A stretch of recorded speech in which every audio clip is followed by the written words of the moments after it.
അതിനവകാശമുള്ളവൻ വരുവോളം അതിനില്ലാതിരിക്കുകയില്ല. അതിനു മുൻപ് 3 ഉന്മൂലനാശം എന്ന് പറഞ്ഞിട്ടുണ്ട്. ഈ ഉന്മൂലനാശം എന്ന് പറയുന്നത് നമുക്കറിയാം 3 ലോകമഹായുദ്ധങ്ങളെയാണ് ഈ പ്രവാചകൻ മുൻകൂട്ടി പ്രവചിച്ചിരിക്കുന്നത്. ഏകദേശം 2600 വർഷങ്ങൾക്ക് മുൻപ് നമ്മുടെ ഈ തലമുറയിൽ സംഭവിക്കുന്ന കാര്യങ്ങളെ പ്രവാചകന്മാരെല്ലാം എഴുതിയിട്ടുണ്ട്. ഇത് മാത്രമല്ല, സകല കാര്യങ്ങളും മുൻകൂട്ടി പ്രവചിച്ച കൂട്ടത്തിൽ 3 മഹായുദ്ധം ഉണ്ടാകുമെന്ന് ഇവിടെ നമുക്ക് കാണാൻ കഴിയുന്നുണ്ട്. നമുക്കറിയാം, ഓരോ ലോകമഹായുദ്ധത്തിനും മനുഷ്യൻ കണക്കൂട്ടിയതുപോലല്ല. അതിൻ്റെ പിന്നിൽ മനുഷ്യൻ കണക്കൂട്ടുന്നത് സാത്താന്യമായ ഒരു പദ്ധതിയാണെങ്കിലും അതിൻ്റെ പിന്നിൽ ദൈവത്തിൻ്റെ ഒരു പദ്ധതി നിറവേറും നമുക്ക് കാണാൻ കഴിയുന്നുണ്ട്. ഈ യുദ്ധങ്ങൾ 1ഉം 2ഉം ലോകമഹായുദ്ധം കഴിഞ്ഞതോടുകൂടി ലോകത്തിൻ്റെ നിലവാരങ്ങൾക്ക് സ്ഥിതികൾക്ക് വളരെ വിശേഷം അല്ലെങ്കിൽ വ്യത്യാസം സംഭവിച്ച് നമുക്ക് കാണാൻ കഴിയുന്നുണ്ട്. 1914 1ാം ലോകമഹായുദ്ധം പൊട്ടിപ്പുറപ്പെടുന്നതിൻ്റെ കാരണം വളരെ നിസ്സാരമാണ്.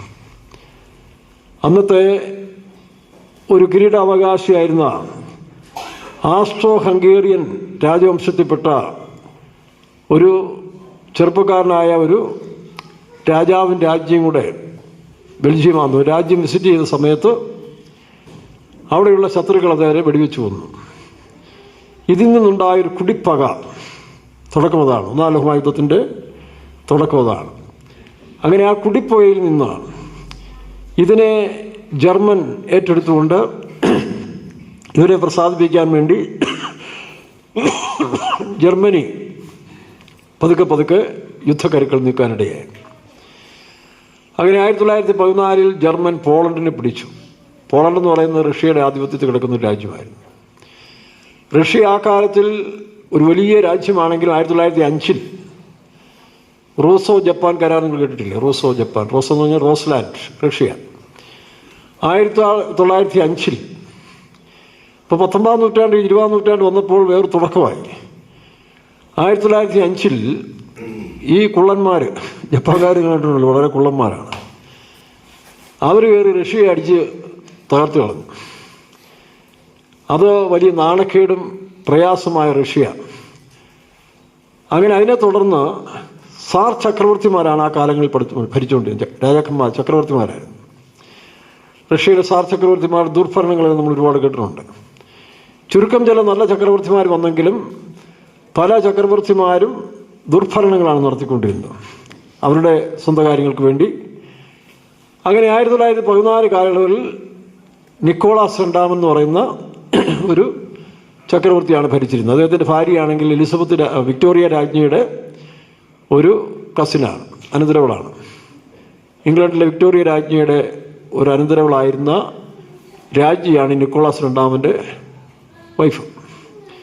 അങ്ങനെ അവരെല്ലാം ഒരു കൂട്ടു രാജവംശമായിട്ട് ഈ യൂറോപ്പും ഇംഗ്ലണ്ട് യൂറോപ്പിലാണല്ലോ. അങ്ങനെ ഭരിച്ചിരുന്ന കാലത്തിൽ ഈ നിക്കോളാസ് രണ്ടാമെന്ന് പറയുന്ന രാജാവിന് 4 പെൺമക്കളായിരുന്നു. 5ാമതായിട്ടൊരു ആൺകുട്ടി ജനിച്ചു. അവൻ കിരീടാവകാശിയായിട്ട് പ്രഖ്യാപിക്കുകയും ചെയ്തു. പക്ഷേ അവൻ ജനിച്ച കാലം തൊട്ട് തന്നെ അവന് രക്തം വാർന്നു പോകുന്ന രോഗം, മുറിവ് ഉണങ്ങത്തില്ല. പല ചികിത്സകൾ ചെയ്തെങ്കിലും അവസാനം റാസ്പുടിൻ എന്ന് പറയുന്നൊരു സന്യാസി, ഒരു ക്രൈസ്തവ സന്യാസി ഇവിടെ അടുത്ത് വന്ന് പ്രാർത്ഥിക്കുകയും ജപങ്ങളൊക്കെ ചെയ്ത് അവസാനം അവന് സൗഖ്യമായി. ഇപ്പോൾ റാസ്പുടിൻ വന്ന് പ്രാർത്ഥിച്ച് സൗഖ്യമായെന്നുള്ള സന്യാസിയുടെ ട്രീറ്റ്മെൻറ്റിൽ സൗഖ്യമായെന്ന രീതിയിൽ ഈ റാസ്പുടിൻ എന്ന് പറയുന്ന സന്യാസിക്ക് വളരെ പ്രാധാന്യം കൊടുത്തു. അങ്ങനെ അയാളുടെ ആലോചനകൾ അവർക്ക് വലിയ വിലപ്പെട്ടതായി തോന്നി. പ്രത്യേകിച്ച് രാജ്ഞിക്ക് തൻ്റെ കുഞ്ഞിനെ കിട്ടിയതുകൊണ്ട് ആ മനുഷ്യനെ ആദരിച്ച് ബഹുമാനിച്ച് അവിടെ അധികാരമെല്ലാം കൊടുത്ത് അങ്ങനെ നടക്കുകയാണ്. ഈ സമയത്താണ് ജർമ്മൻ റഷ്യയെ കയറി ആക്രമിക്കുന്നത്. ഇപ്പോൾ റാസ്പുടിൻ എന്ന് പറയുന്ന സന്യാസി നിക്കോളാസ് രാജാവോട് പറഞ്ഞു, യുദ്ധത്തിന് പോകല്ലേ, ഈ യുദ്ധത്തിന് പോയാൽ ഇത് നിങ്ങളുടെ അവസാനമായിരിക്കും, ഇനി നിങ്ങൾക്ക് ഭരണം തിരിച്ചു കിട്ടത്തില്ല.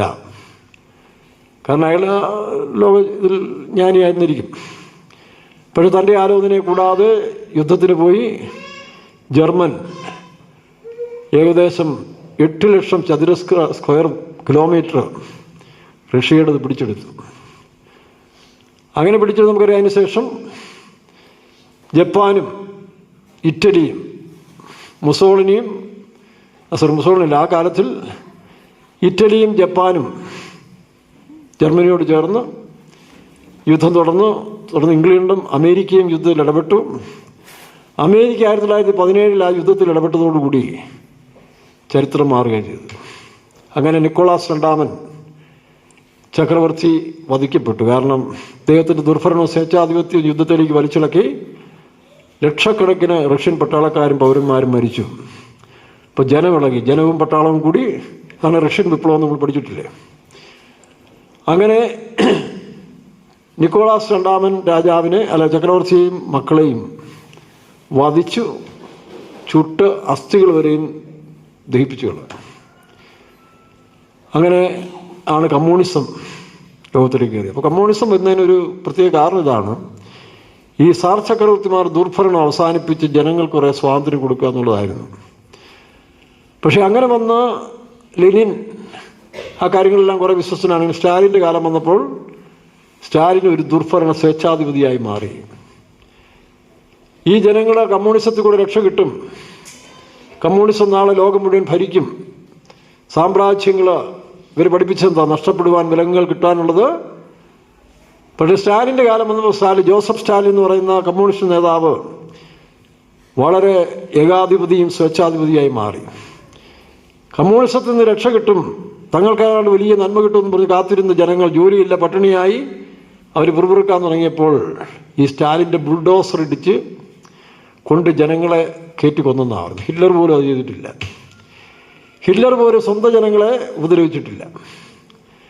അപ്പോൾ ഒന്നാം ലോകമഹായുദ്ധത്തിൻ്റെ പരാജയം, ലീഗ് ഓഫ് നേഷൻസ്, വേഴ്സായി സന്ധി കേട്ടില്ലേ, ആ ലീഗ് ഓഫ് നേഷൻസ് സംഘടന ഉണ്ടായതിന് യുദ്ധങ്ങൾക്ക് പരിമിതി ഉണ്ടാക്കി വന്നെങ്കിലും ഈ ജർമ്മൻ ഈ സഖ്യകക്ഷികളുടെ അല്ലെങ്കിൽ സഖ്യകക്ഷിയുടെ മുമ്പിൽ പോയി സാഷ്ടാംഗം വീഴേണ്ട ഒരു ഗതികേട് വന്നു. ഇതവർക്ക് നാണക്കേടാണ്. അവർ ആര്യന്മാരാണ്, ജർമ്മൻകാരെന്ന് പറഞ്ഞാൽ ആര്യന്മാരാണ്, ലോകത്തിലേറ്റവും ഉയർന്ന കാസ്റ്റാണെന്ന് അവരുടെ സന്തതി പരമ്പരയാണല്ലോ ഇന്ത്യയിൽ വന്ന ആര്യന്മാരെന്ന് പറയുന്നത്. അങ്ങനെയാണല്ലോ ഈ ചതുർവേദ വർണ്ണമൊക്കെ ഉണ്ടാക്കിയത് ഈ ആര്യന്മാരാണ്. അതിനവർ പറഞ്ഞ് ലേവിയ പുസ്തകമാണ് അവർ കൂട്ടുപിടിച്ചത്. ലേവിയ പുസ്തകത്തിലെ പൗരോഹിത്യമാണ് ഈ ആര്യന്മാർ കുറേ റെഫർ ചെയ്യുന്നതാണ് പറയുന്നത്. എനിവേ, അപ്പോൾ ആര്യന്മാരാണ് ലോകത്തിലെ ഏറ്റവും ആര്യപുത്ര എന്ന് കേട്ടിട്ടില്ലേ പഴയ പുരാണങ്ങളിൽ? ആര്യപുത്രൻ എന്ന് വെച്ചാൽ ദൈവപുത്രന്മാരെന്നാണ് അവർ വിളിക്കുന്നത്. അപ്പോൾ ബാക്കിയുള്ളവരെല്ലാം ഇന്ന് ഇസ്ലാമിസ്റ്റ് പറയുന്ന പോലെ അവരൊഴിച്ച് ബാക്കി ക്രിസ്ത്യാനികളും മുസ്ലിം ഇവരെല്ലാം കാഫറുകളാണെന്ന് അവർ പറയുന്ന പോലെ ഈ ആര്യന്മാർ അവർ ഒഴിച്ച് ബാക്കിയുള്ള ഈ ജ്യൂസ് യഹൂദന്മാരും കമ്മ്യൂണിസത്തെ അവർ കണ്ടുകൂടാ. കമ്മ്യൂണിസ്റ്റ് അവർക്ക് ബദ്ധശത്രുക്കളാണ്. അതുകൊണ്ട് ഇതിനെ ഇല്ലാതാക്കണം എന്നുള്ളതായ ഹിറ്റ്ലറിൻ്റെ ഒന്നാം ലോകയുദ്ധത്തിലുണ്ടായ ലജ്ജ, രണ്ടാമത് ഈ യഹൂദന്മാരും ഇവർ ഭൂമിയിൽ ശപിക്കപ്പെട്ടവരാണ് കമ്മ്യൂണിസ്റ്റുകാർ, ഇത് രണ്ടിനും വകവരുത്തണം എന്നുള്ളൊരാശയം ഹിറ്റ്ലറിൻ്റെ ഹൃദയത്തിൽ രൂപപ്പെട്ടതിന് ശേഷം ഹിറ്റ്ലർ നാസിപ്പടയെ 20 വർഷം കൊണ്ട് നോക്കണം തകർന്നടിഞ്ഞതായ റഷ്യൻ സമൂഹത്തെ ഹിറ്റ്ലർ അദ്ദേഹം ശക്തിയായിരിക്കും, ശക്തി കൊടുത്ത് ഇവൻ നാസിപ്പട ഉണ്ടാക്കി. ലോകം കണ്ടതിൽ ഇന്നും അത്ഭുതമായൊരു വിഷയമാണ് നാസിപ്പട. അത്രയും അടുക്കും ചിട്ടയും യുദ്ധോപകരണങ്ങളും കണ്ടുപിടുത്തങ്ങളും ലോകത്തിൽ ആരും ഇതുവരെ കണ്ടുപിടിച്ചിട്ടില്ല. പിന്നെ എന്തുകൊണ്ടാണ് രണ്ടാം ലോകയുദ്ധത്തിൽ തോറ്റുപോയെന്ന് ചോദിച്ചാൽ ദൈവം അവൻ അനുവദിച്ചു. അവർ തോറ്റത് അവർ കഴിവില്ലായ്മ കൊണ്ടല്ല, അവരുടെ യുദ്ധോപകരണങ്ങളുടെ എഫിഷ്യൻസി കുറവുകൊണ്ടല്ല, പക്ഷെ പ്രകൃതി റഷ്യയെ ആക്രമിച്ച് തണുപ്പ് കാലം വന്നപ്പോൾ ആ തണുപ്പിനെ നേരിടാനായിട്ടുള്ള വസ്ത്രങ്ങളില്ല, അവർക്ക് തിരിച്ചു വരാൻ ബുദ്ധിമുട്ടി, അവരുടെ യുദ്ധോപകരണങ്ങൾ തണുപ്പ് കാലത്തിൽ വർക്ക് ചെയ്യാതായി. അങ്ങനെയാണ് അവിടെ അടിയറ പറഞ്ഞത്. കാരണം അവിടെയുള്ള ദൈവത്തിൻ്റെ ഉദ്ദേശം നോക്കണം. ഒന്നാം ലോകമഹായുദ്ധത്തോടുകൂടി സാർ ചക്രവർത്തിമാരുടെ ഭരണം അവസാനിക്കുകയും കമ്മ്യൂണിസം ആരംഭകാലങ്ങളിൽ നല്ല ഉദ്ദേശത്തോടെ ലെനിൻ്റെ കാലത്ത് കൊണ്ടുവന്നെങ്കിലും അതും പിന്നീട് പരാജയപ്പെടും. പക്ഷേ ഈ കാലങ്ങളിൽ അമേരിക്കയെ ദൈവം പൊക്കിക്കൊണ്ടുവന്നായിട്ട് നമുക്ക് കാണാൻ കഴിയുന്നു. അമേരിക്കയ്ക്ക് ശക്തി പകർന്നു. അങ്ങനെയാണ് സുവിശേഷം ലോകം മുഴുവൻ എത്താൻ അമേരിക്ക കൂടെ സഹായിച്ചു. അമേരിക്കയാണ് ലോകം മുഴുവൻ സുവിശേഷം എത്തിക്കാൻ വേണ്ട പണവും ആളുകളെയും മിഷണറിമാരെയും ഏറ്റവും കൂടുതൽ അയച്ച അമേരിക്ക ഇംഗ്ലണ്ടുമാണ്. അപ്പോൾ ദൈവത്തിൻ്റെ വചനം നിറവേറുന്ന ഒരു ദേശവും രാജ്യത്തിൻ്റെ പുരോഗമനവും. നമ്മൾ വിചാരിക്കും യുദ്ധം കഴിഞ്ഞു കഴിഞ്ഞാൽ രാജ്യം തകരുമെന്നാണല്ല. ഒന്നാം ലോകമഹായുദ്ധത്തിന് ശേഷമാണ് പല കണ്ടുപിടുത്തങ്ങളും ഉണ്ടാകാൻ തുടങ്ങിയത്. നമുക്ക് രണ്ടാം ലോകമഹായുദ്ധത്തിൽ ജപ്പാൻ സൂര്യ അസ്തമിക്കാത്ത ദേശമെന്നും അതുപോലെ തന്നെ അവരുടെ രാജാവ് ദൈവമെന്നും അവർ വിശ്വസിച്ചിരുന്നു. രണ്ടാം ലോകമഹായുദ്ധത്തിൽ നടത്തിക്കൊണ്ടിരുന്നായ ഹിറ്റോ എന്ന് പറയുന്നതായ ജപ്പാൻ ചക്രവർത്തി ലോകത്തിൽ വെച്ച് ദൈവത്തിൻ്റെ അവതാരമാണെന്ന് അവർ വിശ്വസിച്ചു. അത്രയ്ക്കും ബുദ്ധിയും സാമർഥ്യവും കഴിവർക്കുണ്ടായിരുന്നു. അതുകൊണ്ടാണ് അവർ ജനപ്പെരുപ്പം വന്നപ്പോൾ ഭക്ഷ്യക്ഷാമം ഉണ്ടാകും, സാമ്പത്തിക പ്രശ്നം പരിഹരിക്കേണ്ടി വരും, അതിന് രണ്ടാം ലോകമഹായുദ്ധ കാലത്തിൽ ജർമ്മനിയും ജപ്പാനും ഇറ്റലിയും വീണ്ടും കൈകൊടുത്തു. ഈ 3 പേരും ചേർന്നാണ് രണ്ടാം ലോകമഹായുദ്ധം ആരംഭിച്ചത്. ജപ്പാൻ്റെ ഉദ്ദേശം ചൈനയെ ആക്രമിക്കുക, അവരുടെ മാനുവൽ പവർ കൊണ്ട് തങ്ങളുടെ പ്രശ്നങ്ങൾ പരിഹരിക്കണം എന്നുള്ള രീതിയിൽ ചൈനയെ ആക്രമിച്ചു കഴിഞ്ഞപ്പോൾ ജർമ്മൻ എന്ത് ചെയ്തു? യൂറോപ്യൻ രാജ്യങ്ങളും റഷ്യയെ ആക്രമിച്ച് കീഴ്പ്പെടുത്താൻ പോയി. മുസോളിനി ഇറ്റലി അവർ ആഫ്രിക്കൻ രാജ്യങ്ങൾ ടാൻസാനിയയും അവസാനം ലിബിയയെല്ലാം അറ്റാക്ക് ചെയ്യാൻ ചെന്നു. പക്ഷേ ദൈവീയ പദ്ധതി അവർക്കെതിരായിരുന്നു. നമുക്കറിയാം, അമേരിക്കയുടെ പോൾ ഹാർബറെല്ലാം നശിപ്പിച്ച് തരിപ്പണമാക്കി കഴിഞ്ഞപ്പോൾ അമേരിക്കയ്ക്ക് ചൂട് പിടിച്ചു. അമേരിക്ക അങ്ങനെ ജപ്പാനോട് യുദ്ധം ചെയ്തു.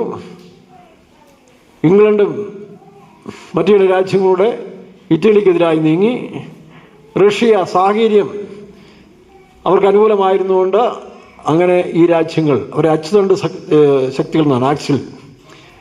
ഈ 3 രാജ്യങ്ങളാണ് അച്ചുതണ്ട്, മറ്റൊരു സഖ്യകക്ഷികൾ. അങ്ങനെ അവസാനം നമുക്കറിയാം 1945 ഓഗസ്റ്റ് 6-ാം തീയതി അമേരിക്കയുടെ യുദ്ധവിമാനം ഹിരോഷിമയിൽ പറന്നിട്ട് ലിറ്റിൽ ബോയ് എന്ന് പറയുന്നതായ യുറേനിയം കൊണ്ട് നിർമ്മിച്ചതായ ആറ്റം ബോംബ് ആദ്യമായിട്ട് 6-ാം തീയതി ഇട്ടു.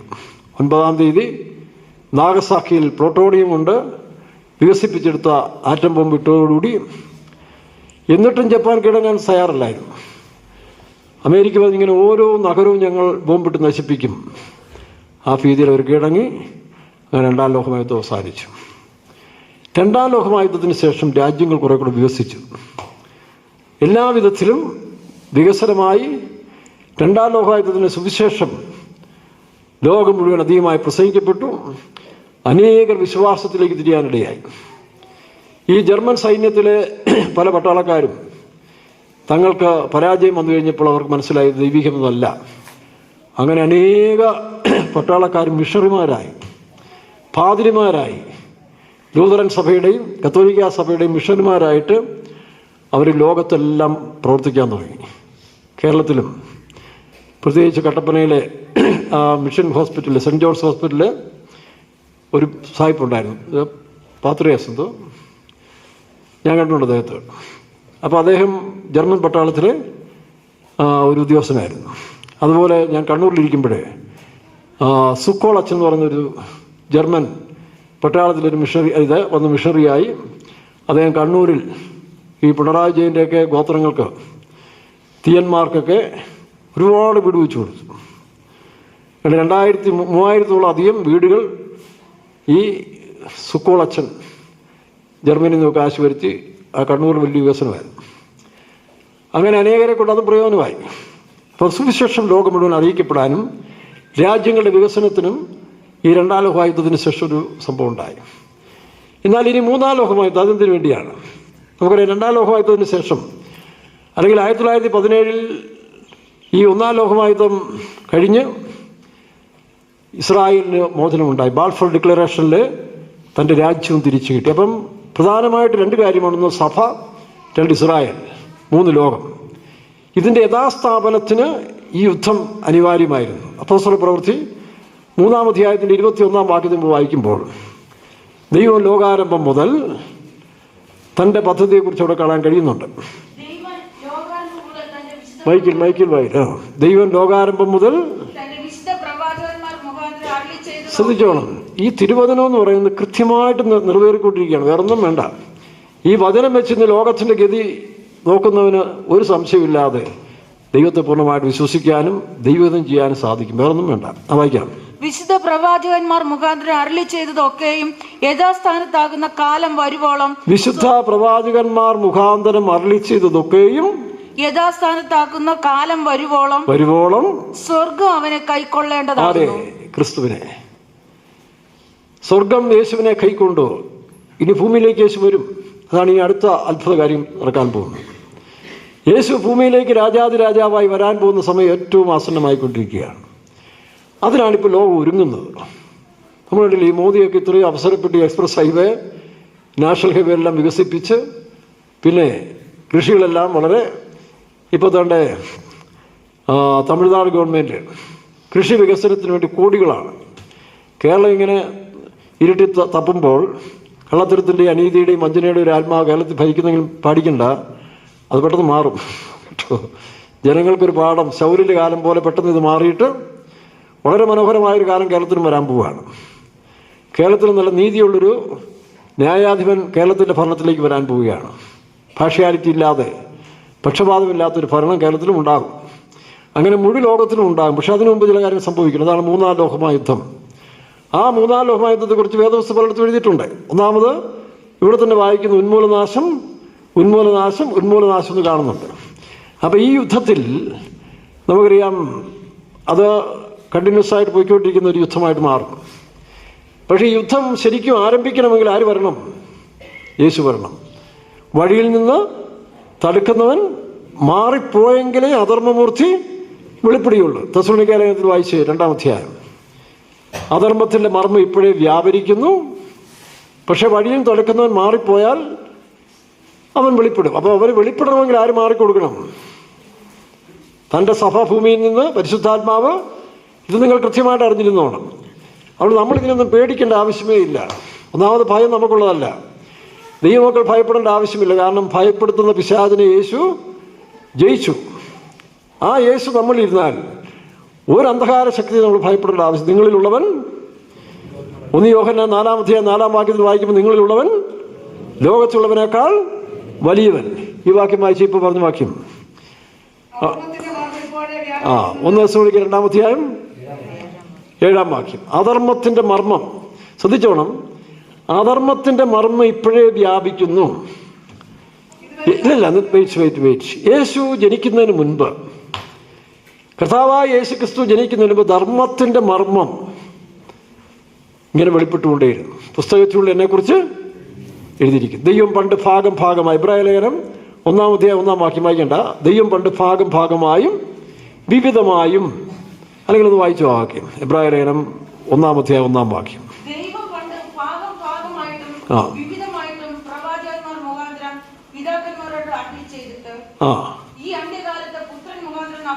അപ്പോൾ ശ്രദ്ധിച്ചോണം, ഇതൊരു വലിയ പോയിന്റാണ് കേട്ടോ. അപ്പോൾ യേശു ക്രിസ്തു ജനിക്കുന്നതിന് മുൻപ് ഉൽപ്പത്തി പുസ്തകം മുതലേ യേശുവിനെ കുറിച്ചുള്ള ഓരോ പോയിന്റ് ഇട്ട് കൊടുത്തുകൊണ്ടേയിരുന്നു. എവിടാ? ഉൽപ്പത്തി പുസ്തകം വായിക്കുമ്പോൾ സ്ത്രീயின் സന്തതി സർപ്പത്തിൻ്റെ തലയെ തകർക്കും. അവിടെ തുടങ്ങി ആ പ്രവചനങ്ങൾ ഇങ്ങനെ വന്ന് യെശയ്യാ പ്രവചനം നമുക്കറിയാം. കന്യഗർഭിണിയായ ഒരു മകനെ പ്രസവിക്കും. സങ്കീർത്തനങ്ങളിൽ പ്രവാചകന്മാർ പുസ്തകങ്ങൾ എന്നെക്കുറിച്ച്, മോശയുടെ പുസ്തകങ്ങൾ എന്നെക്കുറിച്ച് എഴുതിയിരിക്കുന്ന യേശു പറഞ്ഞു. അപ്പോൾ അത് ഭാഗമായി വെളിപ്പെട്ട് കാലസമ്പൂർണ്ണതയിൽ, ഗലാത്യലേഖനം 4-ാം അധ്യായത്തിൽ വായിക്കുമ്പോൾ കാലസമ്പൂർണ്ണതയിൽ സ്ത്രീയിൽ യേശു ജനിച്ചു. അപ്പോൾ ആ ധർമ്മത്തിൻ്റെ മൂർത്തിയായി, അല്ലെങ്കിൽ കൃപയുടെ ഉറവിടമായി, വചനം ജഡമായി കൃപയും സത്യവും നിറഞ്ഞവനായി സ്ത്രീയൻ സന്തതിയായി യേശു ജനിച്ചു. അപ്പോൾ ആ വെളിപ്പെട്ട കാര്യങ്ങൾ അവസാനം വരുമ്പോൾ ഈ സൂര്യൻ ഉദിക്കുന്ന പോലെ നിങ്ങൾ കണ്ടിട്ടുള്ള സൂര്യൻ ഇങ്ങനെ ഉദിച്ചു വരുമ്പോൾ ആദ്യം പ്രകാശം, ചെറിയൊരു പ്രകാശം, പിന്നെ വലിയ പ്രകാശം, ഒന്ന് വരുമ്പോൾ നമുക്കറിയാം നല്ല സൂര്യൻ, ഉദയസൂര്യൻ. ഇതുപോലെ യേശുവും വായിച്ച ഗലാത്യലേഖനം 4-ാം അധ്യായത്തിൽ എന്നാൽ കാലസമ്പൂർണത വന്നപ്പോൾ വായിക്കാം. ദൈവം തന്റെ പുത്രനെ സ്ത്രീയിൽ നിന്ന് ജനിച്ചവനായി ന്യായപ്രമാണത്തിന് കീഴിൽ ജനിച്ചവനായി നിയോഗിച്ചത് മതി. അപ്പോൾ യേശു ജനിച്ചു. അപ്പോൾ യേശു ജനിക്കുന്നതിന് മുമ്പേ, ഈ ഉദയസൂര്യൻ വെളിപ്പെടുന്നതിന് മുമ്പേ പ്രകാശം ഇങ്ങനെ വന്നുകൊണ്ടിരുന്ന പോലെ കർത്താവായ യേശുവിനെ കുറിച്ചുള്ള പ്രവചനം ഉൽപ്പത്തി പുസ്തകം മുതൽ, സങ്കീർത്തനത്തിൽ കൂടി, പ്രവാചക പുസ്തകം മുതൽ മലാഖി പുസ്തകം വരെ കൊണ്ട് അവസാനിപ്പിച്ചു. മലാഖി പുസ്തകത്തിൽ നമ്മൾ കാണുന്നു നീതി സൂര്യൻ രോഗവശാന്തിയോടുകൂടി. അപ്പോൾ ആ വചനത്തോടുകൂടി യേശുവിൻ്റെ പൂർത്തീകരണം. അങ്ങനെ യേശു ധർമ്മത്തിൻ്റെ മൂർത്തിയായി, സ്നേഹത്തിൻ്റെ മൂർത്തിയായി, വിശ്വാസത്തിൻ്റെ പൂർണ്ണതയായി, ദൈവഹിതത്തിൻ്റെ പ്രതീകമായി യേശു ജനിച്ചു, വളർന്നു, പൂർണ്ണപ്പെട്ടു.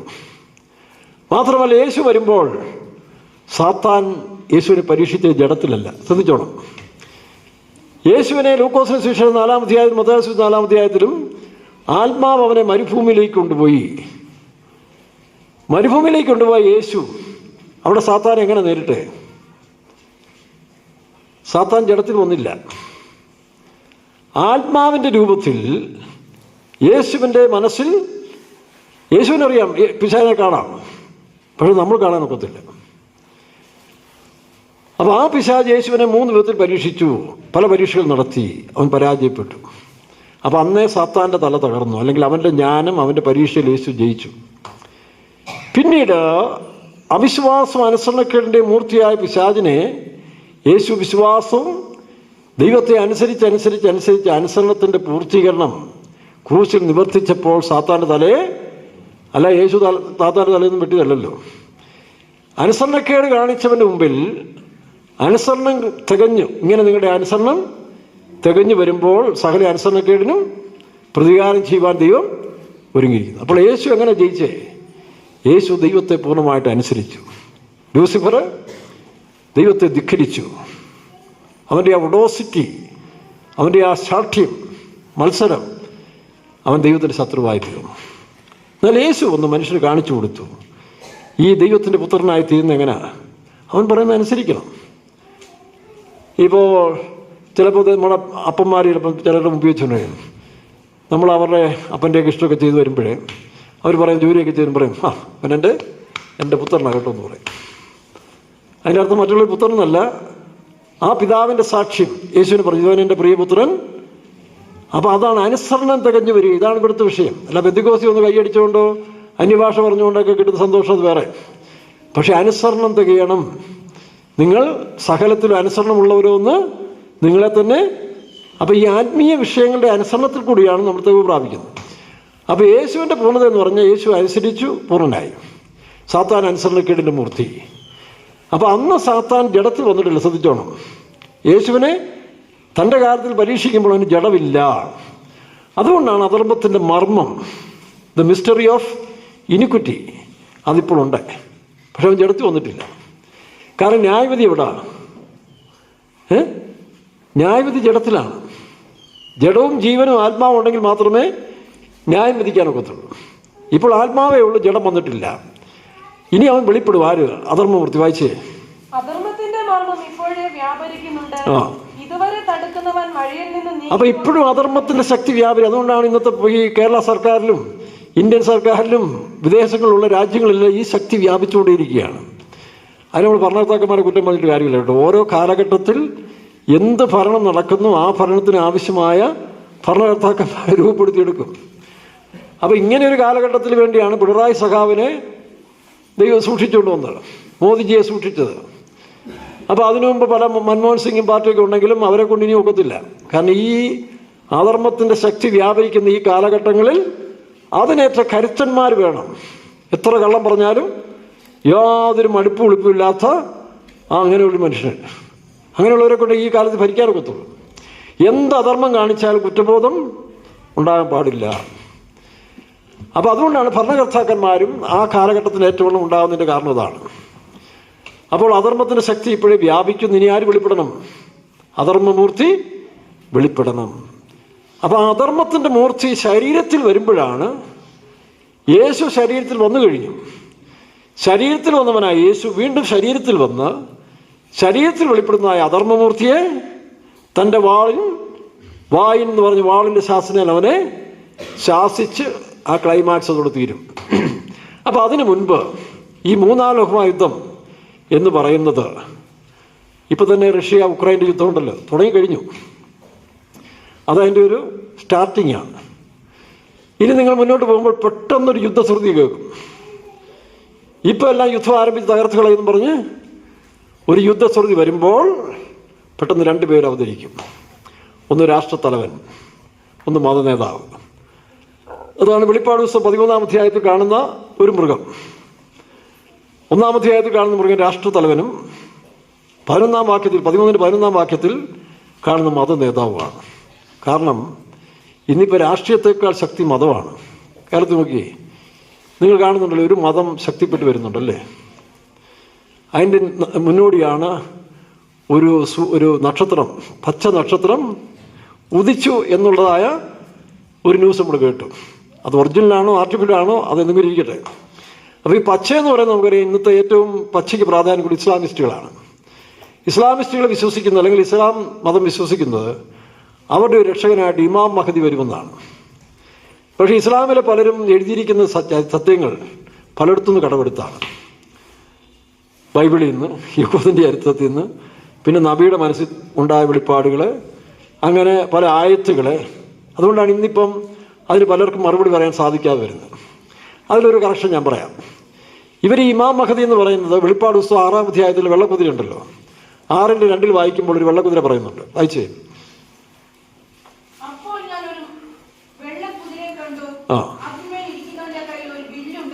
അപ്പോൾ ഇവർ ഈ വെള്ളക്കുതിര എന്ന് പറയുന്നത് പരിശുദ്ധത്തിൻ്റെ നിഴലായിട്ടാണ് അവർ കാണുന്നത്. അതേ വേറൊരു വെള്ളക്കുതിര നമുക്ക് 10-ാം അധ്യായത്തിൽ കാണുന്നുണ്ട്. വായിച്ച് 19-ന്റെ 1-ാം വാക്യം, വെളിപ്പാട് പുസ്തകം 19-ന്റെ 1. 19-ന്റെയോ? വെളിപ്പാട് പുസ്തകം 19-ന്റെ 1. അനന്തരം ഞാൻ സ്വർഗ്ഗത്തിൽ വലിയൊരു പുരുഷാരത്തിന്റെ മഹാഘോഷം പോലെ കേട്ടത്. എവിടെ വായിക്കുന്നത്? വെളിപ്പാട് പുസ്തകം 19-ന്റെ 11-ാം വാക്യം. ഓക്കെ. വെള്ളക്കുതിര. അപ്പോൾ ആ വെള്ളക്കുതിര എന്ന് പറയുന്നത് ആദ്യത്തെ കുതിര ക്രിസ്തുവല്ല, രണ്ടാമത്തെ കുതിര ക്രിസ്തുവാണ്. ആ ക്രിസ്തു 10-ാം അധ്യായത്തിൽ കാണുന്ന 7-ാം വാക്യവും, പിന്നെ 7-ാം വാക്യത്തിലും 11-ാം വാക്യത്തിലും 17 മുതൽ വായിച്ചേ. 11-ന്റെ 17 മുതൽ. 17. 19-ന്റെ 17. 19-ന്റെ 17 വായിരേ. അതൊന്ന് വായിച്ചേ. വായിരേ.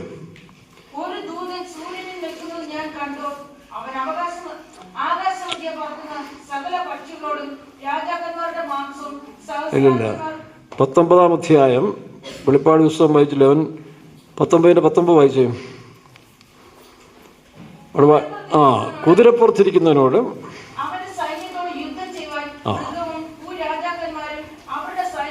ഇതാണ് ക്ലൈമാക്സ്. അത് നമുക്ക് അവിടേക്ക് വരാം. അതിന് മുമ്പായിട്ട് ഇപ്പം ഈ വെള്ളക്കുതിരപ്പുറത്ത് വരുന്ന സ്വർഗത്തിലെ സൈന്യവും അത് ക്രിസ്തുവാണ്. 10-ാം അധ്യായത്തിലെ 11-ാം വാക്യത്തിൽ വായിക്കുമ്പോൾ സ്വർഗത്തിലെ സൈന്യം വായിച്ചു. വീണ്ടും 11. അനന്തരം സ്വർഗം തുറന്നിരിക്കുന്നത് ഞാൻ കണ്ടു. ഒരു വെള്ളക്കുതിര പ്രത്യക്ഷമായി. അതിന്മേൽ ഇരിക്കുന്നവന് വിശ്വസ്തനും സത്യവാനും എന്ന് പേര്. അവൻ നീതിയോടെ വിധിക്കുകയും പോരാടുകയും ചെയ്യുന്നു. അവന്റെ കണ്ണ് അഗ്നിജ്വാല, തലയിൽ അനേകം രാജമുടികൾ. മതി, ഇത് ക്രിസ്തുവിനെ കാണിക്കുകയാണ്. അവന്റെ കൂടെ വരുന്ന സൈന്യം എന്ന് പറയുന്നത് എടുക്കപ്പെട്ട വിശുദ്ധന്മാർ, പുതിയ നിയമ വിശുദ്ധന്മാരായ വിശ്വാസികൾ, വേലക്കാർ ഉൾപ്പെടുന്നതാണ്. അപ്പം ഈ ബൈബിൾ സത്യത്തിന് എതിരായിട്ട് ചില കാര്യങ്ങൾ ചമച്ചുണ്ടാക്കിയത് കൊണ്ടാണ് തമ്മിൽ കോൺട്രവേഴ്സ്യലായി പോകുന്നത്. അതുകൊണ്ടാണ് ഈ വെള്ളക്കുതിര രണ്ടും ഒന്നാണെന്ന് വിചാരിച്ചുകൊണ്ട് ഇവർ ഇസ്ലാമിൽ വിശ്വസിക്കുന്നുണ്ട്. അതാണ് ഏറ്റവും വലിയ അബദ്ധമാണ്. കാരണം ഈ 6-ാം അധ്യായത്തിൽ കാണുന്ന വെള്ളക്കുതിര അത് എതിർ ക്രിസ്തുവാണ്. എതിർ ക്രിസ്തുവിൻ്റെ ഭരണത്തിൻ്റെ 4 ഘട്ടമാണ്: വെള്ള, ചുവപ്പ്, കരാൽ അല്ലെങ്കിൽ ബ്ലാക്ക്, പിന്നെ മഞ്ഞക്കുതിര. ഇത് അവൻ്റെ ഭരണത്തിന് 4 ഘട്ടങ്ങളാണ്. തുടക്കത്തിൽ സമാധാനം പറഞ്ഞുകൊണ്ടിരും ഗർഭിണിക്ക് പ്രസവത്തിന് പോലെയാണ്. അത് ആ അന്ത്യക്രിസ്തുവിൻ്റെ രാജ്യത്തിൻ്റെ ഭരണത്തിന് 4 ഘട്ടമാണ്. അപ്പം ഇത് ശരിക്കും പരിശുദ്ധാത്മാവിനല്ലാതെ ബുദ്ധി കൊണ്ട് എഴുതപ്പെട്ടുകൊണ്ടാണ് ഇത് ഇമാം മഹദിയാണെന്നും, പിന്നെ അതും വെള്ളക്കുതിരപ്പുറത്ത് വരുന്നത് ആരാണെന്ന് അവർക്ക് നിശ്ചയിക്കണം, അത് ഇമാം മഹദിയാണെന്നാണ്. എന്നാൽ 6-ാം അധ്യായത്തിൽ വരുന്നത് എതിർ ക്രിസ്തുവും 19-ാം അധ്യായത്തിൽ കർത്താവായ യേശു ക്രിസ്തുവാണ്. അപ്പം അങ്ങനെ ഒരു ഇമാം മഹദി എന്ന് പറയുന്ന ആള് ഇവർ വിശ്വസിക്കുന്നത് എതിർ ക്രിസ്തുവിനെ അല്ലെങ്കിലും കറങ്ങിത്തിരിഞ്ഞ് ഈ മതത്തിൻ്റെ ഏറ്റവും സൂപ്പർ സ്റ്റാറായിട്ട് വരുന്ന നേതാവാണ് എതിർ ക്രിസ്തു എന്ന് പറയുന്നത്. അവൻ തന്ത്രപരമായിട്ടായിരിക്കും യഹൂദനെയും ഇസ്ലാമിനെയും ക്രിസ്ത്യാനിയെ ഒന്നിപ്പിച്ചു കൊണ്ടുപോകുന്ന സാക്ഷാൽ മശീഹയാണ് ഞാൻ എന്ന് തെറ്റിദ്ധരി. വേറെ വചനനിശ്ചയമുള്ളവനല്ലേ അറിയത്തുള്ളൂ. വചനമില്ലാത്ത ഇന്ന് TPM-കാരെ പോലും നമ്മൾ കാണുന്നുണ്ട്. അവസരം ചെയ്തുകൊണ്ട് അവരങ്ങോട്ട് പറയും. കാരണം ഇവിടുത്തെ മെമ്പർമാരാണേലും അകത്ത് ശരിയായിട്ട് ഉപദേശവും വചനവും ഇല്ലാത്തതുകൊണ്ട് അവസരം വരുമ്പോൾ അയ്യോ അത് ശരിയാണെന്നോ, ആ യൂട്യൂബിലെ പ്രസംഗം കേട്ടപ്പോഴാണ് എനിക്ക് മനസ്സിലായത്. ഇത്രയും നാളെ എനിക്ക് മനസ്സിലായില്ല, ഇതിനകത്ത് ജനിച്ചതെല്ലാം പഠിച്ചിട്ട് മനസ്സിലായില്ല. യൂട്യൂബിൽ പ്രസംഗം കേട്ടപ്പോഴാണ് എനിക്കിപ്പോൾ സത്യം അങ്ങനെ എത്ര എണ്ണത്തിന് തലയിരിക്കുന്നുണ്ട് TPM-ൽ. കാരണം അകത്ത് വചനമില്ല. TPM-കാരല്ലാതെ സമുദായത്തിൽ നിന്ന് ഞങ്ങൾ എന്നെപ്പോലെയുള്ള ആളുകൾ ഈ വചനം പഠിച്ച് നിശ്ചയത്തോടെ ഇത് പറയുമ്പോൾ നിർഭാഗ്യവശാൽ ഇതിനകത്ത് സന്തതികൾ പലതും തലതിരിഞ്ഞ് പോവുകയാണ്. കാരണം അവരുടെ വചനമില്ല. അവരുടെ മാതാപിതാക്കന്മാരവരെ ആത്മീയത്തിൽ വളർത്താതെ ചുമ്മാതെ മതത്തിലെ ഒരു അംഗമായിട്ട് ഇവരെ വളർത്തിക്കൊണ്ടുവന്നാൻ പറ്റുന്ന ദോഷമാണ്. മനസ്സിലാവുന്നു. മറ്റു പല സഭകളിൽ ഈ സത്യം മനസ്സിലാക്കി ഇപ്പം തന്നെ ഈ യൂട്യൂബിൽ പ്രസംഗം കേട്ട് എത്രയോ പേർ എന്നെ വിളിക്കുന്നു. പെന്തിക്കോസിലെ പാസ്റ്റർമാർ വിളിക്കുന്നു, സമുദായത്തിലെ അച്ഛന്മാർ വിളിക്കുന്നു. പാസ്റ്റർ, ഇതൊരു അത്ഭുതമായിട്ട് ഇത്രയും കൃത്യമായ വചനങ്ങൾ, ഞങ്ങൾ ആഗ്രഹിച്ച വചനങ്ങൾ ഇതുവരെ ഇപ്പോഴാണ് കിട്ടിയെന്ന് പറഞ്ഞു. ഇന്നലെയും വിളിച്ചൊരാൾ. അപ്പം അങ്ങനെ സത്യാന്വേഷികൾക്ക് ആര് പ്രസംഗിച്ചാലും അവർക്ക് വചനത്തെ ഉൾക്കൊള്ളാൻ കഴിയും. വേറൊരു സ്ത്രീ, സമുദായ സ്ത്രീ പറഞ്ഞു, അല്ല വേറൊരു പെന്തിക്കോസുകാരിയാണ്, ഒരു സമുദായത്തിൽ രക്ഷിക്കപ്പെടും. അവർ പറഞ്ഞ് ഈ സത്യവചനം ഇത്രയും കൃത്യമായിട്ട് കേട്ടപ്പോഴാണ് CPM സഭയോട് എനിക്കൊരു ബഹുമാനം തോന്നിയെന്ന് പറഞ്ഞതാണ്. മറ്റത് അവരുടെ ഒന്ന് രണ്ട് പ്രസംഗം കേട്ടപ്പോൾ അവരെ കിളത്തിയും അവരുടെ പ്രതിഷ്ഠയും അവരുടെ വിശുദ്ധന്മാരും അവരുടെ വെള്ളവസ്ത്രമൊക്കെ പ്രസംഗിച്ചാണ് ഞങ്ങൾ അത് കേൾക്കുമ്പോഴേ മനക്കേടായി തോന്നി. പക്ഷേ ഈ വചനം ഇത്രയും കൃത്യമായിട്ട് ഗ്രഹിച്ചപ്പോഴാണ് ഈ സഭയോട് എനിക്കുള്ളൊരു ബഹുമാനം തോന്നുന്നത്. അങ്ങനെ പ്രസംഗിക്കുന്ന പല പാസ്റ്റർമാരും നമുക്കുണ്ട്, പലരും സത്യവചനങ്ങൾ പ്രസംഗിക്കുന്നവരുണ്ട്. അതുകൊണ്ട് പ്രിയ വിശ്വാസികളെ, നിങ്ങൾ ഈ വചനം ഗ്രഹിച്ച് സത്യവചനങ്ങൾ അകത്താക്കെ വേഷം കൊണ്ട് നടന്നിട്ട് കാര്യമില്ല. നിങ്ങളെ പൊക്കി വെക്കുന്ന വേലക്കാരോ അല്ലെങ്കിൽ നിങ്ങളെ ബഹുമാനിച്ചുകൊണ്ടൊന്നും കാര്യമില്ല. അകത്ത് സംഗതി വേണം. ഇതില്ലെങ്കിൽ അന്ത്യക്രിസ്തുവിന് മുമ്പ് നിങ്ങൾ പതറിപ്പോവും. നിങ്ങൾ യൂട്യൂബിലെ ഒരു പ്രസംഗം കേൾക്കുമ്പോഴേ നിങ്ങളുടെ മനസ്സ് ചേഞ്ച് ആവുന്നില്ലേ? ഇല്ലേ? മൽക്കീസദേക്കിൻ്റെ ഉപദേശം പ്രതിഷ്ഠയുടെ വേല കാണുന്ന നിർത്തുമ്പോൾ ഞാൻ കാരണം എന്താ, അത് ഞാൻ ഇന്നാരുടെ പ്രസംഗം കേട്ടെന്നാവും. ഏതോ പൗരുഷൻ്റെ ഒരു പ്രസംഗം കേട്ടപ്പോൾ ഈ പ്രതിഷ്ഠ തെറ്റാ. അവൻ്റെ വല്യപ്പൻ്റെ കാലത്ത് വിശ്വാസം വന്നു അതിനകത്ത്. ഏതാ കത്തോലിക്കാ സഭ പോലും മർത്തോമാ സഭ പോലെ എല്ലാ സഭയും മേപ്പട്ടക്കാർ മൽക്കീസദേക്കിൻ്റെ ക്രമത്തിലാണെന്ന് പഠിപ്പിച്ചിരിക്കുമ്പോൾ TPM-ലെ ചില സന്തതികൾക്ക് യൂട്യൂബിൽ പ്രസംഗം കേട്ടപ്പോൾ അവൻ്റെയൊക്കെ തലതിരിയുക. കർത്താവിന് ദശാംശം കൊടുക്കേണ്ട ആവശ്യം എന്തിനാ?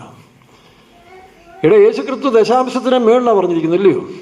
യൂട്യൂബിൽ പ്രസംഗം കേട്ടപ്പോൾ ദൈവത്തിന് കൊടുക്കേണ്ട ആവശ്യമില്ല, അത് പാവങ്ങൾ കൊടുത്താൽ മതി എന്നാണ്. ഇവൻ പാവങ്ങൾ കൊടുക്കും, അതുമില്ല. അപ്പം ഇങ്ങനെയുള്ള തട്ടിപ്പ് ഇന്ന് TPM-കാരുടെ ഇടയിലെ കുറേ സന്തതികൾക്ക് കയറിയിരിക്കുക. പക്ഷേ നീയെ കിടന്ന് വിറയ്ക്കുന്നൊരു സമയമുണ്ട്. ഇത് പറയാനുള്ള അധികാരം എനിക്കുണ്ട്, ഞാൻ സമുദായത്തിൽ വന്നവനായതുകൊണ്ട്. സമുദായക്കാരനാണ് എൻ്റെ കണ്ണ് തുറന്ന് ഈ അത്ഭുത സത്യങ്ങൾ വെളിപ്പെടുത്തി തരുമ്പോൾ ഇവിടുത്തെ ചില സന്തതികളുടെ കണ്ണ് മൂടിക്കൊണ്ടിരിക്കുകയാണ് പിശാച്. ഇവനൊക്കെ ഏതാണ്ട് വലിയ ആളുകളാണെന്നുള്ളൊരു തോന്നലങ്ങ് തോന്നിക്കൊണ്ടിരിക്കുക. സ്വയം ഇങ്ങനെ വീർപ്പൻ, ഈ വീർപ്പെന്ന് പോലാണ്. വീർപ്പൻ വീർത്ത് വീർത്ത് വീർത്ത് വീർത്ത് ലോറിയുടെ അടിയിൽ പോയപ്പോൾ സംഗതി കഴിഞ്ഞെന്ന് പറഞ്ഞ പോലെ, എൻ്റെ പൊന്നു മക്കളെ, ഇത് ഞങ്ങൾ ശരിക്കും റിസർച്ച് ചെയ്ത് പഠിക്കേണ്ടവരോട് പഠിച്ച് ദൈവത്തോടും പഠിച്ച് ഇത് ഊലയിലിട്ട് ഉരുക്കി തെളിച്ചെടുത്ത വചനമാണ് ഇപ്പോൾ ചെറിയാമൂഞ്ഞ് പ്രസംഗിച്ചുകൊണ്ടിരിക്കുന്നത്. അല്ല വീട്ടിൽ നിന്ന് കൊണ്ടൊന്നുമല്ല, കത്തോലിക്കാ സഭയിൽ നിന്ന് കൊണ്ടൊന്നുമല്ല. കത്തോലിക്കാ സഭയിൽ അച്ഛന്മാർ കൊടുക്കുന്ന വേദോപദേശത്തിലെ ഒരു പുസ്തകത്തിൽ ഉപദേശമെല്ലാം ഉണ്ട്, സത്യമാണ്. ഈ അപ്പോസ്തലിക ഉപദേശം മുഴുവനും ഉണ്ട്. പക്ഷേ അത് പലരും പഠിപ്പിക്കുന്നില്ല. സംഘടന സഭയായിട്ട് മാറി. ഇപ്പോഴത്തെ പല ബിഷപ്പുമാർക്കും ഫാദർ തട്ടിൽ പിതാവും തോമസ് അറക്കിലും ചങ്ങനാശ്ശേരി പിതാവിനുമൊക്കെ ഇപ്പോൾ ബുദ്ധി തെളിഞ്ഞു വന്നിരിക്കുകയാണ്. അവർ പറയും പെന്തിക്കോസിലെ ശരിയാണ്, പെന്തിക്കോസുകാരാണ് ശരിയായ സത്യം വൈരാഗ്യം എന്ന് കത്തോലിക്ക ബിഷപ്പുമാർ തോന്നുന്നു പറഞ്ഞുകൊണ്ടിരിക്കുക. ഇങ്ങനെ പറയുമ്പോൾ പെന്തിക്കോസിലെ സന്തതികളുടെ കണ്ണ് മൂടിപ്പോയല്ലോ എന്ന് ഓർത്ത് നിങ്ങൾക്ക് വേണ്ടി കരഞ്ഞ് പ്രാർത്ഥിക്കാം. ഒറ്റപ്പെട്ട സംഭവം പലയിടത്തും ഉണ്ട്. എന്നോട് തന്നെ പലരും ചോദിച്ചിട്ടുണ്ട്. ഞാൻ ശരിക്കും കാര്യം പറഞ്ഞ് മനസ്സിലാക്കിയിട്ടുണ്ട്. അതുകൊണ്ട് അബദ്ധത്തിൽ ചാടരുത്. ദൈവത്തിന് സ്തോത്രം. അപ്പോൾ ഈ അധർമ്മമൂർച്ച വെളിപ്പെടുന്നതിന് മുൻപ് എന്ത് ചെയ്യണം? വഴിയും തടുക്കുന്നവൻ വായിച്ചേ പെടുന്നു വായിരേ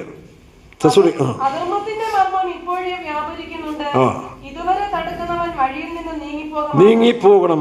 നോക്കണം. എന്നിട്ട് ഇപ്പൊ വഴിയിൽ തടുക്കുന്നവൻ ആരാ? ദൈവത്തിൻ്റെ സഭയെ പക്വപ്പെടുത്തിയെടുത്തിരിക്കുന്നത് പരിശുദ്ധാത്മാവാണ്. ആ പരിശുദ്ധാത്മാവുള്ളവർക്കെല്ലാം ഇത് മനസ്സിലാകും, അവർ ബോധിപ്പിച്ചുകൊണ്ടിരിക്കും. അപ്പോൾ എത്രയും പെട്ടെന്ന് പരിശുദ്ധാത്മാവിനോട് കരഞ്ഞ് നിലവിളിച്ച് വീണ്ടും പരിശുദ്ധാത്മാവ് നിറഞ്ഞോണം, പരിശുദ്ധാത്മാവ് പ്രാപിച്ചോണം.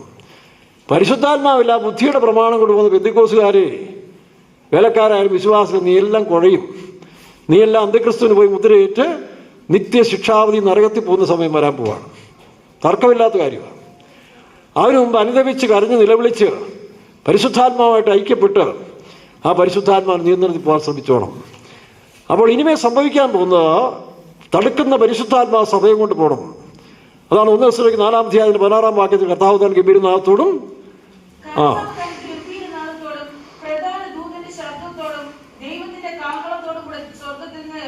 ഇറങ്ങി വരികയും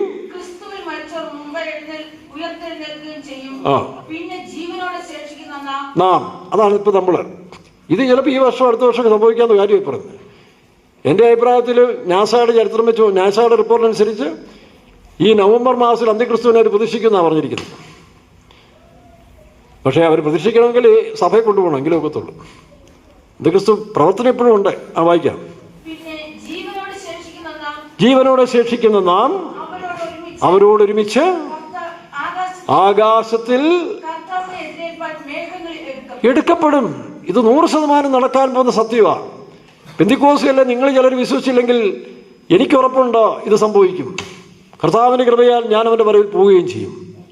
അല്ലെങ്കിൽ ഞാൻ ഇതിനകത്ത് കിടക്കേണ്ട ആവശ്യമുണ്ട്.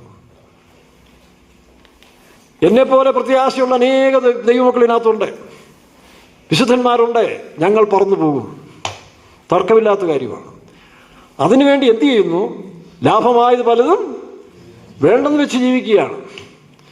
പല നിന്ദകളും ആക്ഷേപങ്ങളും കേൾക്കുമ്പോഴും അവർ അനുഗ്രഹിച്ചുകൊണ്ടിരിക്കുകയാണ് സന്തോഷത്തോടെ. കാരണം ഈ പാവങ്ങൾക്കറിയാമോ സംഭവിക്കാൻ പോകുന്നത് എന്താണെന്ന്.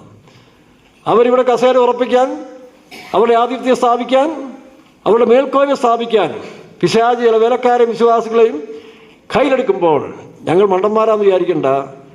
ഞങ്ങൾ അതിനെല്ലാം തട്ടിവിടുന്നതിൻ്റെ കാരണം ഞങ്ങൾക്ക് ലക്ഷ്യത്തിൽ പോകണം. ആ ലക്ഷ്യത്തിൽ പോകാൻ ആഗ്രഹിക്കുന്ന ദൈവമക്കൾ നിങ്ങൾക്കും പരീക്ഷ വരുമ്പോൾ ഓർത്തോണം, ഭയപ്പെടണ്ട. നിങ്ങൾ ലക്ഷ്യത്തിൽ എത്തിക്കഴിയും തിരിച്ച് കുതിരപ്പുറത്ത് വരുമ്പോഴാണ് നിങ്ങളുടെ വില അറിയാൻ പോകുന്നത്. അങ്ങനെ യേശുക്രിസ്തു വന്ന് തൻ്റെ സഭയെ ചേർത്തതിന് ശേഷം ഈ ലോകം അന്ത്യക്രിസ്തുവിന് ഹാൻഡ് ഓവർ. എന്തിനെന്ന് അറിയാമോ? നമ്മൾ പേടിക്കേണ്ട ആവശ്യമൊന്നുമില്ല. ഇപ്പോൾ പല മതങ്ങളാണ്. വെള്ളാപ്പള്ളിയുടെ മതം, ഇസ്ലാമിസ്റ്റ് മതം, കത്തോലിക്ക മതം, യാക്കോബ മതം, കനാനയ മതം, CSI മതം, പിന്നെ ചങ്ങനാശ്ശേരിയിലെ നായർ മതം, ഇങ്ങനെ ഒരുപാട് മതങ്ങളുണ്ട്. അന്ത്യക്രിസ്തു വന്ന് എൻ്റെ ഉരുക്കുമുഷ്ടി ഉപയോഗിച്ച് ഈ നേതാക്കന്മാരെ ഇടിച്ച് ശരിയാകും. മര്യാദയ്ക്ക് എന്നെ ആരാധിച്ചോളാൻ പറയണം. ഇപ്പം അതിൻ്റെ ഒരു ലക്ഷ്യമാണ്. കണ്ണൂരിൽ ജീവിച്ചു വന്ന സാധാരണക്കാരനായ ഒരു മനുഷ്യൻ മുഖ്യമന്ത്രിയായി കഴിഞ്ഞപ്പോൾ എന്തുമാത്രം പവറാണെന്ന് നോക്കി. ഇത് അങ്ങേരുടെ കുഴപ്പമല്ലെന്നേ, ഈ ശക്തിയുടെ വ്യാപാരം തുടങ്ങിക്കഴിഞ്ഞു. മോദി എന്ന് പറയുന്നൊരു സാധാരണ മനുഷ്യൻ ഈ ശക്തി വരാൻ കാരണം ഈ അധികാരത്തിൻ്റെ ശക്തി. ഇതെല്ലാം ബലപ്പെട്ടുകൊണ്ട് അവസാനം നിന്റെ ഒന്നും അഭ്യാസം, ജനാധിപത്യമൊന്നും ഇവിടെ വേണ്ട, ഇവിടെ ഇലക്ഷനൊന്നും വേണ്ട, ഞാൻ പറയുന്ന അനുസരിച്ചോണം. ഇല്ലെങ്കിൽ നിനക്കൊക്കെ കഞ്ഞിയില്ല, അരി തരത്തില്ല, കംപ്ലീറ്റ് അവരുടെ കൺട്രോളിങ്ങിലാകില്ലേ, മുദ്രയേറ്റോണം. അപ്പം ഇന്ന് പായ്ക്കേതിൻ്റെ പുറകെ, അരിയുടെ പുറകെയും സാമാനത്തിൻ്റെ പുറകെ പോകുന്ന വിശ്വാസികളും വേലക്കാരും എല്ലാം എന്ത് ചെയ്യും? ഏറ്റോളാവേ പോയി മുദ്രയേക്കും. ഞങ്ങളെപ്പോലെയുള്ള ഇതിനുവേണ്ടി സത്യത്തിന് വേണ്ടി നിൽക്കുന്ന വിശ്വാസികളും വേലക്കാരും ഇനി ആരെങ്കിലും കൈവിടപ്പെട്ടാൽ പോലും അവർ പറയും, പോടാ എൻ്റെ പാട്ടെന്ന് പറയും. അതാ നീ എൻ്റെ പാട്ടിന് പോടാ, നിൻ്റെ മുദ്രയല്ലടാ, എൻ്റെ തലയിൽ യേശു മുദ്രയിട്ടിട്ടുണ്ടെന്ന് പറഞ്ഞാൽ അതങ്ങനെ തന്നെയാണ്. അതാണ് പരിശുദ്ധാത്മാവിൻ്റെ അഭിഷേകം. വീണ്ടെടുക്കുന്ന നാളിൽ അവർ ധൈര്യത്തോടെ നിൽക്കും, അവർ ഉറച്ചു നിൽക്കുന്ന വീര്യം പ്രവർത്തിക്കും. ദാനിയേൽ പറയുന്ന പോലെ ഇത് സംഭവിക്കാൻ പോകുന്ന കാര്യം ഓർമ്മ വെച്ചോ. ഇത് മറന്ന് നിങ്ങൾ പോയാൽ നിങ്ങൾ അന്തർക്രിസ്തുവിനെ മുദ്രയേക്കുകയും ചെയ്യും. അവൻ്റെ കൂടെ നിത്യദണ്ഡനത്തിൽ ഇവിടെ അവിടെ കഴിയേണ്ടി വരും. സൂക്ഷിച്ചോണം. ഇതിന് മറക്കേണ്ട ആവശ്യമൊന്നുമില്ലല്ലോ. പെന്തിക്കോസ് പ്രസ്ഥാനമെല്ലാം അവൻ ഇടിച്ചു തകർത്ത് കളയും. നിങ്ങളുടെ ഫെയ്ത്തും തകർക്കും. അവനെതിരായി നിൽക്കുന്നവനെ അവൻ കൊല്ലും. പക്ഷെ വിശ്വാസം നിൽക്കുന്നവർക്ക് അത് ഭയമില്ല.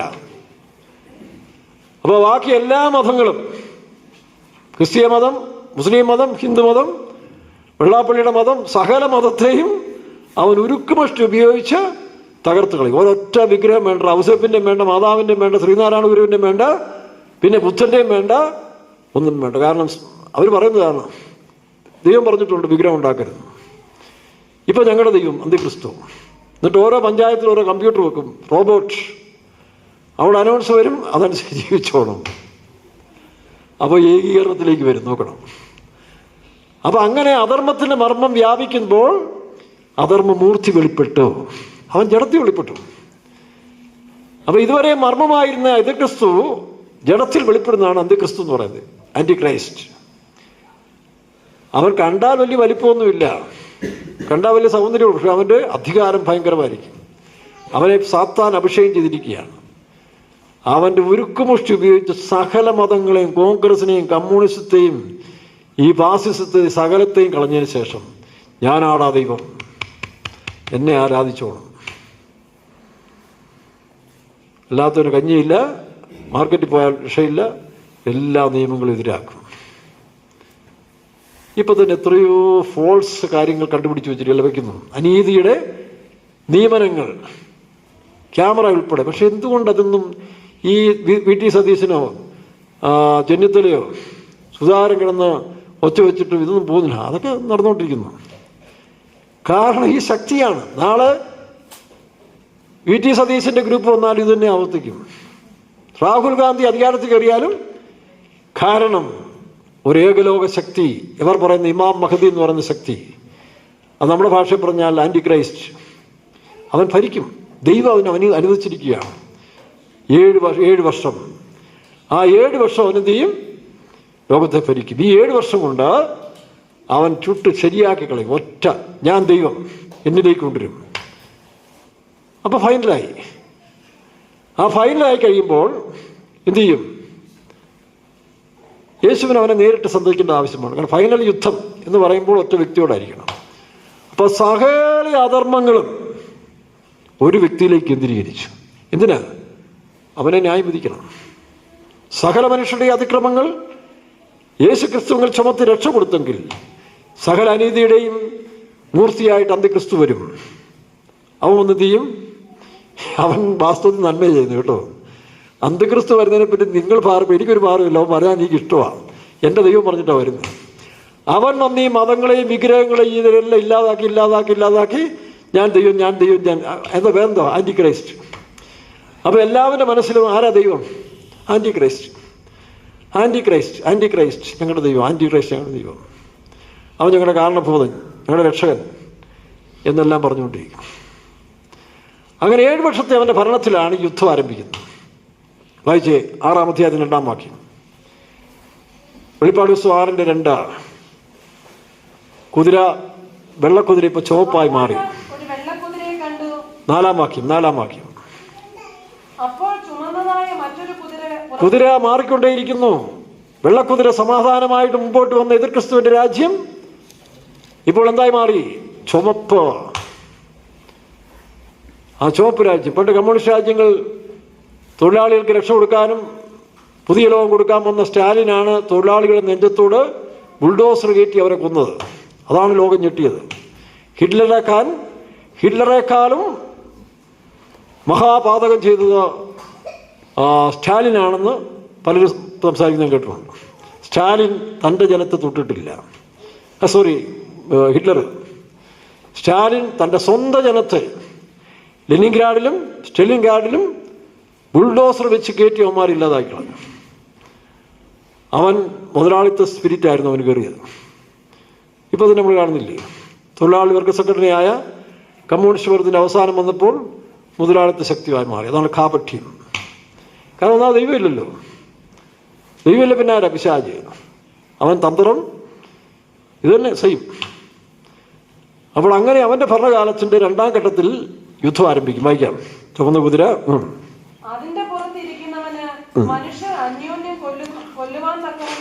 മനുഷ്യർ അന്യോന്യം കൊല്ലുവാൻ ഇപ്പൊ തന്നെ നമ്മൾ ഡോക്ടറെ കുത്തിക്കൊന്നില്ലേ? എന്താ സംഭവം? ഇവന് ഭീതി. ഇപ്പൊ എന്നെ കാണുമ്പോൾ വേറൊരാൾ ഇവൻ എന്നെ കൊല്ലാൻ വരിക. അതാണ് ആ സന്ദീപനുണ്ടായത്. സന്ദീപ് ഒന്നാമത് മൈൻഡ് മാറി, മയക്കുമരുന്നിന് അഡിക്റ്റായി. എല്ലാം നേരെ കോൺട്രവേഴ്സറി ആയിട്ടാണ് അവനെ കാണിക്കുന്നത്. ഇല്ലാത്തതിന് ഉള്ളതുപോലെ കാണിക്കും. അപ്പോൾ അവൻ വിളിച്ചു പറഞ്ഞു, അയ്യോ എന്നെ കൊല്ലാൻ വരുന്നത് പോലീസുകാർ വന്നു, ഇവനെ രക്ഷപ്പെടുത്താൻ കൊണ്ടുപോയതാണ്. അപ്പോൾ അവൻ നോക്കുമ്പോൾ ഡോക്ടർമാർ വന്നു. ഇവന് അകത്ത് കിടക്കുന്ന എന്നെ കൊല്ലാൻ വരുന്നുള്ളതായ അഭീതിയുടെ ആത്മാവാണ്. അപ്പോൾ ഡോക്ടർമാർ ഇവനെ നോക്കി ഇവർ തമ്മിൽ സംസാരിച്ച് ഇംഗ്ലീഷിൽ നോക്കണം. ഇവന് മനസ്സിലായില്ല. അവൻ ധരിച്ചത് എന്നെ കൊല്ലാൻ വേണ്ടി. ഈ ഭീതി കയറിയിട്ടാണ് സന്ദീപ് കാണുന്നവരെല്ലാം കുത്തിക്കൊല്ലാൻ തുടങ്ങി. കാരണം അല്ലെങ്കിൽ ഒരു മനുഷ്യൻ ചെയ്യുമോ? പോലീസിനെ കുത്തുന്നു, അവരെ കുത്തുന്നു, അതും മുഴു ശക്തിയോടെ. അവസാനം ഇതൊന്നും അറിയാതെ പാവം ഡോക്ടർ നേരിടാൻ വന്നപ്പോൾ ഇവൻ ധരിച്ചെന്നാ, ഇവരെല്ലാം ഓടിയപ്പോൾ ഇവളെന്നെ കൊല്ലാൻ വരുന്നു. അങ്ങനെ സംഭവിച്ചത്. അതാണ് മൈൻഡിൻ്റെ ആ ഒരു ചേഞ്ച് എന്ന് പറയുന്നത്. നമ്മുടെ മനസ്സിന് ശരിയായ കാര്യം പറയാതെ തെറ്റായിട്ട് വ്യാഖ്യാനം കൊടുക്കും. അതിന് നമുക്കില്ലേ, നമ്മുടെ വേലക്കാരുടെ ഇല്ലേ ഊഹാപോഹങ്ങൾ, തെറ്റിദ്ധാരണകൾ, മുൻവിധികൾ. അപ്പോൾ ശരിയായ പരിശുദ്ധാത്മാവ് നമ്മൾ നിയന്ത്രിക്കുന്നില്ലെങ്കിൽ ഇങ്ങനെയുള്ള ശക്തികൾ നമ്മളിൽ കയറിയിട്ട് നമ്മൾ തന്നെ ദോഷം ചെയ്യും. അതുകൊണ്ടാണ് ഒരു വാക്യോട് കണ്ടുകിട്ടുന്നതിനൊക്കെയും കുത്തിക്കൊല്ലും. തമ്മിൽ വായിക്കാം. ലഭിച്ചു, കിട്ടി. നോക്കണം, യുദ്ധം ആരംഭിച്ചു. എതിർ ക്രിസ്തുവിനെ അനുസരിക്കാത്തവനല്ല, യഹൂദനെ പോലും അവൻ്റെ വിഗ്രഹം ശൂന്യമാക്കുന്ന വിളച്ചതുകൊണ്ട് ആലയം പണി കഴിയുമ്പോൾ കൊണ്ട് വെക്കുമ്പോൾ യഹൂദൻ സമ്മതിക്കത്തില്ല. അവനോട് യുദ്ധമായി.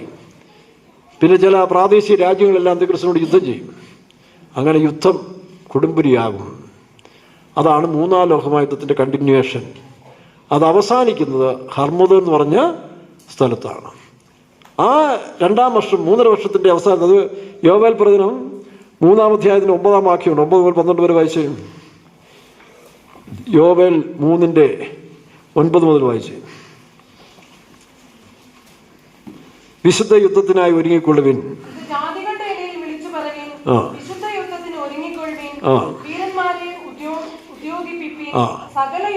ഇപ്പൊ എന്തുകൊണ്ടാണ് സിൽവർ ഹൈവേ ഇന്ത്യ ബോർഡറിൽ സ്ഥാപിച്ചുകൊണ്ടിരിക്കുന്നത്? ചൈനയിൽ നിന്ന് ഒരു വലിയ സൈന്യം വരും, ഇന്ത്യയെ ആദ്യം ആക്രമിക്കും. പക്ഷേ അതിനുശേഷം ഒരു കോംപ്രമൈസ് ആണ്. ഇന്ത്യയും ചൈനയും ചേർന്ന് ഒരു വലിയ സൈന്യം, ലക്ഷങ്ങളൊന്നും അല്ല, അതേക്കാൾ കവിഞ്ഞ ഒരു സൈന്യം ഇസ്രായേലിനെ ആക്രമിക്കാൻ ചെല്ലും. കിഴക്കൻ രാജ്യങ്ങൾ,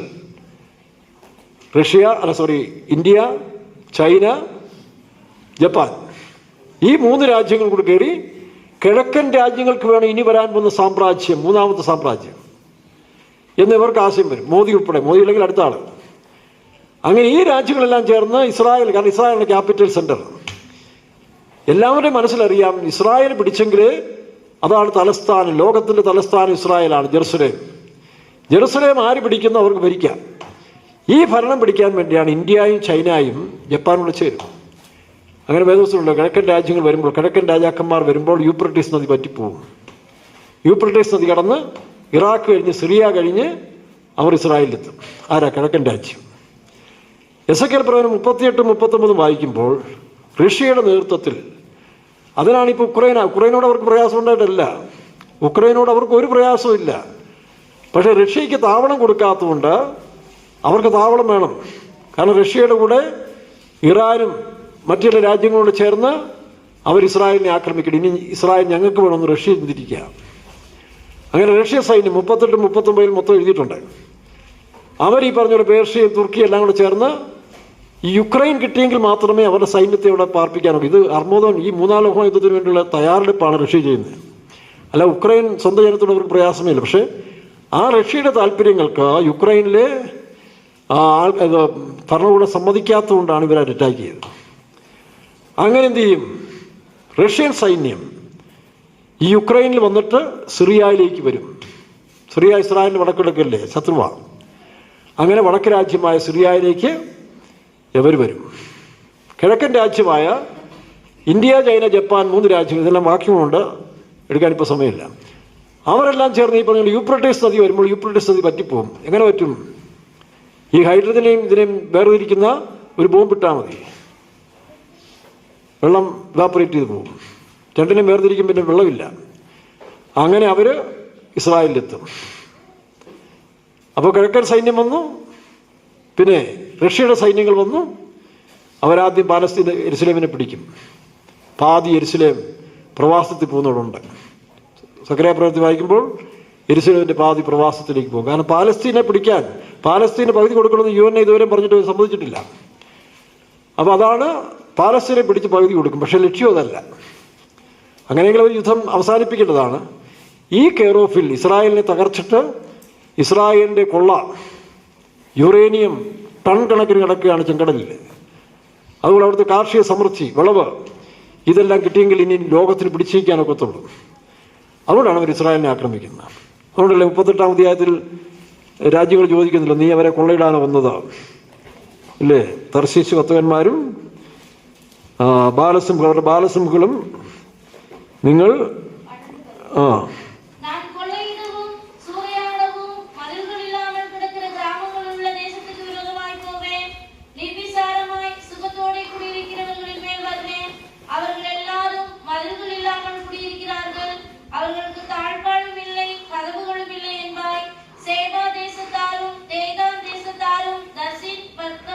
ശേബ ദേദാൻ ദേശങ്ങളും തർശീശ് വർത്തകന്മാരും വായിക്കാം. അത് അമേരിക്കൻ കക്ഷികളാണ്. അപ്പോൾ ഈ യുദ്ധങ്ങളിൽ ഉൾപ്പെടാതെ അമേരിക്കയും ഇംഗ്ലണ്ടും മറ്റു ചില രാജ്യങ്ങളും കൂടെ മാറി നിൽക്കും. ആ മാറി നിൽക്കുന്ന രാജ്യങ്ങൾ ഇവരുടെ ഈ കൊള്ളയ്ക്ക് പുറപ്പെടുമ്പോൾ അവർ ചോദിക്കും, നിങ്ങൾ ഇസ്രായേലിനെ കൊള്ളിടാൻ പോവല്ലേ, വാസ്തവത്തിൽ പാലസ്തീന് വേണ്ടി അല്ലല്ലോ എന്നവർ ചോദിക്കും. പക്ഷെ അവർ യുദ്ധത്തിൽ ഏർപ്പെടത്തില്ല. അമേരിക്കയുടെ ശക്തിയെല്ലാം കുറഞ്ഞവർ നിഷ്പക്ഷമായിട്ട് നിൽക്കുന്ന സമയമാണ്. അങ്ങനെ 3 ശക്തികൾ നിൽക്കുകയാണ്. അപ്പോഴും അവരെന്ത് ചെയ്യും? ഇസ്രായേലിലേക്ക് കൊള്ളിടാൻ ചെയ്യും. മഴക്കോൾ പോലെ എന്നാണ്. എന്നങ്ങനെ മഴക്കോൾ പോലെ മേഘങ്ങൾ പോലെ പറന്നിറങ്ങുമെന്നാണ് എന്നാ പറഞ്ഞിരിക്കുന്നത്. 2600 വർഷങ്ങൾക്ക് മുമ്പ്. 200 വർഷം ആയില്ല പ്ലെയിൻ കണ്ടുപിടിച്ചിട്ട്. വായിച്ചേ, 9-ാം വാക്യം വായിച്ചേ. നീ മഴക്കോൾ പോലെ കയറി വരും. നോക്കണം, പ്രവചനമാണ്. 2600 വർഷങ്ങൾക്ക് മുമ്പ് ഇന്നത്തെ യുദ്ധവിമാനങ്ങളെക്കുറിച്ച് പ്രവചിച്ചിരിക്കും. മഴക്കോൾ പോലെ മേഘങ്ങൾ പറന്നു വരുന്ന പോലെ നീ ഇസ്രായേൽ നേരെ പറന്നിറങ്ങും. യുദ്ധ പ്ലെയിനുകൾ. താട്ട് വായിക്കാം.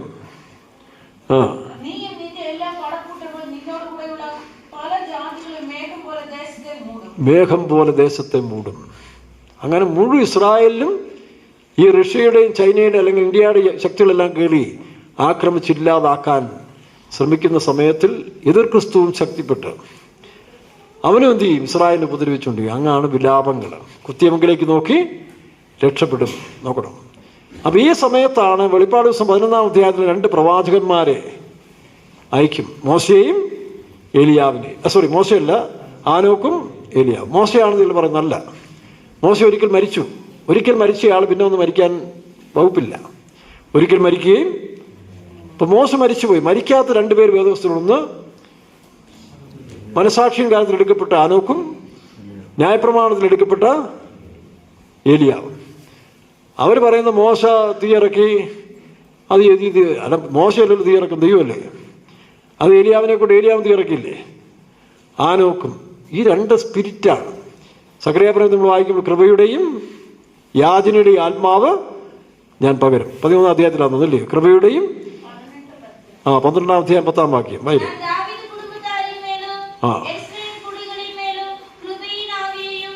കൃപയുടെ ആവിയും. കൃപ ആരാ? ഏലിയാവ് ന്യായപ്രമാണത്തിലാണ്. ഏലിയാവിന് കൃപയുടെ ആത്മാവല്ല, അവൻ ന്യായപ്രമാണത്തിലാണ്. മോശ ന്യായപ്രമാണമാണ്. അപ്പോൾ മോശ ഏലിയാവ് വന്നു കഴിഞ്ഞാൽ 2 ന്യായപ്രമാണത്തിൻ്റെ ആളുകളായി പോവും. അങ്ങനല്ല. എന്നാൽ ആനോക്കിന് കൃപ ലഭിച്ചു. നോഹയ്ക്ക് കൃപ ലഭിച്ചു. ആനോക്കിന് ദൈവത്തോട് നടക്കാൻ കൃപ ലഭിച്ചു. അപ്പോൾ കൃപ വേണമെങ്കിൽ മനസാക്ഷ്യൻ കാലത്തിൽ വിശുദ്ധരായ ആനോക്ക് ഒന്നെങ്കിലും ഒക്കത്തുള്ളൂ. അപ്പോൾ അവർ വന്ന് 2 പേരുടെയും സ്പിരിറ്റ് ഓപ്പറേറ്റ് ചെയ്യും. അതുകൊണ്ടാണത് മോശയല്ലെന്ന് പറയാൻ കാരണം. മോശയും ഏലിയാവും 2 ന്യായപ്രമാണ കാലത്തിലാണ്. എന്നാൽ ആനോക്ക് കൃപയുടെ വക്താവായി വരും. ഏലിയാവ് ന്യായപ്രമാണത്തിൻ്റെ. കൃപയുടെയും പിന്നെ വിണ്ണപ്പം. വിണ്ണപ്പം എന്ന് പറഞ്ഞാൽ പക്ഷപ്രാർത്ഥന. ഏലിയാവ് പ്രാർത്ഥിച്ചു, തീ ഇറങ്ങി. നോക്കണം. അപ്പോൾ ഏലിയാവിൻ്റെ പ്രാർത്ഥനയും നമ്മെപ്പോലുള്ള സമസ്വഭാവമുള്ളവൻ. അവൻ വന്ന് പറയും മഴ പെയ്യാനും പെയ്യാതിരിക്കാനും തീയിറക്കാനും ഇറക്കാതിരിക്കാനുള്ള അധികാരം അവർക്കുണ്ടായി. അപ്പോൾ അത് നിശ്ചയമായിട്ടും ആനോക്ക് ഏലിയ. ഇനി ആരെങ്കിലും ആയിക്കോട്ടെ, നമുക്ക് നഷ്ടം. പക്ഷേ എൻ്റെ 100% അഭിപ്രായത്തിലും അത് ആനോക്കും ഏലിയാവും. ഇതുകൊണ്ടാണ് കൃപയുടെയും വിണ്ണപ്പത്തിൻ്റെ ആത്മാവിനെ പകരും. താട്ട് വായിക്കാം. കുത്തി എന്നെ നോക്കി. ആരെ കുത്തി? യേശുക്രിസ്തു എന്ന് രക്ഷകനായി പറഞ്ഞപ്പോൾ അവരാക്ഷേപിച്ച് കുന്തം കൊണ്ട് കുത്തി അവനെ കൊന്നുകളഞ്ഞു. ഇവൻ കള്ളനാണ്, കാഫറാണ്, ചതിയനാണ്, വഞ്ചകനെന്ന് പറഞ്ഞവൻ ഈ എതിർ ക്രിസ്തു വന്നപ്പോൾ അവനാണ് മശിയ എന്ന് വിശ്വസിച്ച് അവൻ്റെ തനി സ്വഭാവം മനസ്സിലായപ്പോൾ വീട് കൊള്ളയിടുന്നു, പെണ്ണുങ്ങളെ ദോഷപ്പെടുത്തുന്നു. ആക്രമിച്ചു കഴിഞ്ഞപ്പോൾ അവർക്ക് മനസ്സിലായി ഇവനല്ല. ഇവൻ്റെ മ്ലേച്ഛ വിഗ്രഹം കൊണ്ട് ആലയത്തിൽ വെച്ചപ്പോഴാണ് ഇസ്രായേലിന് അബദ്ധം പറ്റുന്നത്. ഇങ്ങനെ ഇന്ന് പെന്തക്കോസ്തുകാർക്ക് പലർക്കും അബദ്ധം പറ്റാറുണ്ട്. കാണുന്ന കള്ളപ്രവാചകരും പ്രാർത്ഥനാ മനുഷ്യരും വലിയ സോപ്പിങ്ങും വലിയ സ്നേഹവും തന്ത്രവും എല്ലാം കാണിക്കുന്ന TPM-ൽ പോലും ചില വേലക്കാരിൽ ഈ ആത്മാവ് കയറിയിട്ടുണ്ട്. അവർ സഭയെ വഞ്ചിക്കുകയായിരുന്നു. ഇത് മനസ്സിലാക്കത്തില്ല വിശ്വാസികൾ ചിലർക്ക്. ഇത് വഞ്ചനയുടെ ആത്മാവാണ്. അതുകൊണ്ടാണ് ഞങ്ങൾ അതിനൊക്കെ ശക്തമായിട്ട് എതിർക്കുന്നത്. അതുകൊണ്ടാണ് ചില വേലക്കാർ ഞങ്ങളോട് തോന്നാൽ സൂട്ടബിളായി പോകാത്തതിൻ്റെ കാരണം. അവർ നല്ലവരായി വേലയ്ക്ക് വന്നവരാണ്. പക്ഷെ ഇതിനകത്തൊന്ന് ശൗലിന് പറ്റിയ പോലെ ചില ദുരാത്മാക്കൾ കയറി ചില വിശ്വാസികളും വേലക്കാരെയും വഞ്ചിച്ചുകൊണ്ടിരിക്കുകയാണ്. ഞങ്ങൾ ശക്തമായിട്ട് അതിനെ എതിർക്കുന്നതിൻ്റെ കാരണം പരമാർത്ഥികൾ വഞ്ചിക്കപ്പെടരുത്, അതാണ് എൻ്റെ ഉദ്ദേശം. അല്ല വേറെ ദോഷമൊന്നും ഉണ്ടായിട്ടില്ല. അപ്പോൾ അങ്ങനെ കൃപയുടെ യാചനയുടെ ആത്മാവിൻ്റെ പകരുമ്പോൾ അവർ കുത്തിയങ്കിലേക്ക്, മലയാളത്തിൽ വായിച്ച് കുത്തിയങ്കിലേക്ക് നോക്കി.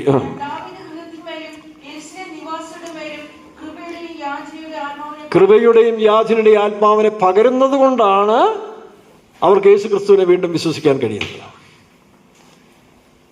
കൃപയുടെ ആത്മാവ് യേശു ക്രിസ്തു ഒന്ന് വചനം പ്രസംഗിച്ചപ്പോൾ കൃപയും സത്യവും നിറഞ്ഞവനായി, ആ കൃപയാലല്ലോ വിശ്വാസം മൂലം നമ്മൾ രക്ഷിക്കപ്പെട്ടതുപോലെ ആനോക്ക് വന്ന കൃപയുടെ ആത്മാവ് വരും. പിന്നെ പ്രാർത്ഥിക്കാൻ യാചിക്കുന്ന ആത്മാവിൻ്റെ ആത്മാവ് ഏലിയാവും പകരും. അപ്പോഴാണ് ഇസ്രായേലിന് ബോധം വരുന്നത്, ഞങ്ങൾ കുത്തി ക്രൂശിച്ചവനാണ് ഞങ്ങളുടെ മശിയ. ഏകജാതിന് വേണ്ടി നിലവിളിക്കുന്ന പോലെ സമസ്ത ഇസ്രായേലും നിലവിളിക്കാൻ തുടങ്ങും. ആ നിലവിളി കേൾക്കുമ്പോൾ കർത്താവായ യേശു ഇറങ്ങി വരും. അവൻ ഇറങ്ങി വരും. എങ്ങനെ? ഇസ്രായേലിന് വേണ്ടി യുദ്ധം ചെയ്യുവാൻ. യെശയ്യാപ്രവചനം 63-ാം അധ്യായത്തിൽ വായിച്ച പോലെ അവൻ ചുവന്ന രക്തം തളിച്ച് ഉടുപ്പ് ധരിച്ചുകൊണ്ട് വരും.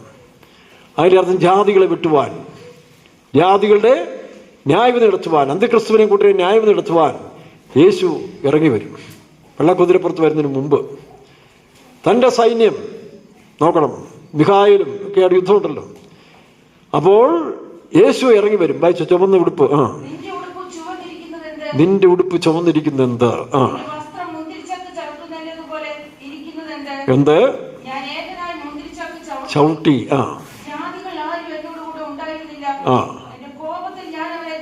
നോക്കണം, എൻ്റെ കോപത്തിൽ ഇസ്രായേലിനെ ഈ അന്ത്യക്രിസ്തു സൈന്യവും കൂട്ടരും ഉപദ്രവിച്ച് കണ്ടപ്പോൾ തൻ്റെ ജനത്തിനു വേണ്ടി യേശുക്രിസ്തു എങ്ങനെ തൻ്റെ ജനമായത്? യഹൂദനായതുകൊണ്ടല്ല കേട്ടോ, യഹൂദനോടുള്ള മനുഷ്യ സ്നേഹം കൊണ്ടല്ല, കൃപയുടെയും യാചനയുടെയും ആത്മാവിനെ പകർന്നതുകൊണ്ട് ആ യേശുവിനെ അവർ സ്വീകരിച്ചപ്പോൾ അവർക്ക് വേണ്ടി യേശു ഇറങ്ങി വന്നു.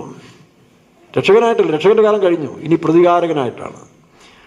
അതുകൊണ്ടാണ് യെശയ്യാപ്രവചനം 60-ാം അധ്യായത്തിൽ വായിക്കുമ്പോൾ പ്രതികാരകാലവും എന്നൊരു വാക്യമുണ്ട് അതിനകത്തുണ്ട്. വായിച്ച് യെശയ്യാപ്രവചനം 60-ൽ ദരിദ്രരോട് സുവിശേഷം അറിയിക്കുവാൻ എന്നെ അയച്ചിരിക്കുന്നു പറയുമ്പോൾ അവിടെ പ്രതികാരകാലവും പ്രസാദവർഷവും, അത് മാത്രമായിരുന്നു പ്രസാദവർഷവും പ്രതികാരകാലവും. യെശയ്യാ 60-ന്റെ 2-ാം വാക്യം ഒന്നും ഇല്ലയോ? പ്രസാദവർഷവും പ്രതികാരകാലവും അറിയിപ്പാൻ എന്നെ അയച്ചിരിക്കുന്നു.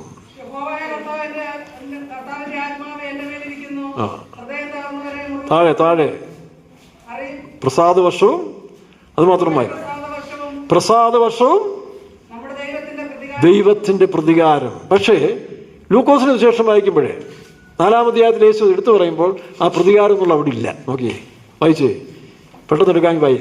അവിടെ 4-ാം അധ്യായത്തിൽ ലൂക്കോസ് വിശേഷിച്ച് വായിക്കുമ്പോൾ കർത്താവിനെ അഭിഷേകം ചെയ്ത് ദരിദ്രരോട് സുവിശേഷം അറിയിക്കണം, പ്രസാദവർഷം അറിയിപ്പാനും എന്നെ അയച്ചിരിക്കുന്നതാണ്. അവിടെ പ്രതികാരമില്ല. കാരണം എന്താ? നാലിൻ്റെ ലൂക്കോസ് 4:18 വായിക്കാം.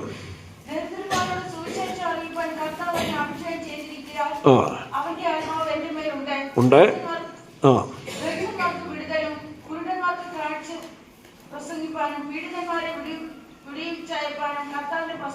നോക്കണം, കർത്താവിൻ്റെ പ്രസാദവർഷം പ്രസംഗിപ്പാനും പിന്നെ അയച്ചു. അവിടെ പ്രതികാരമില്ല.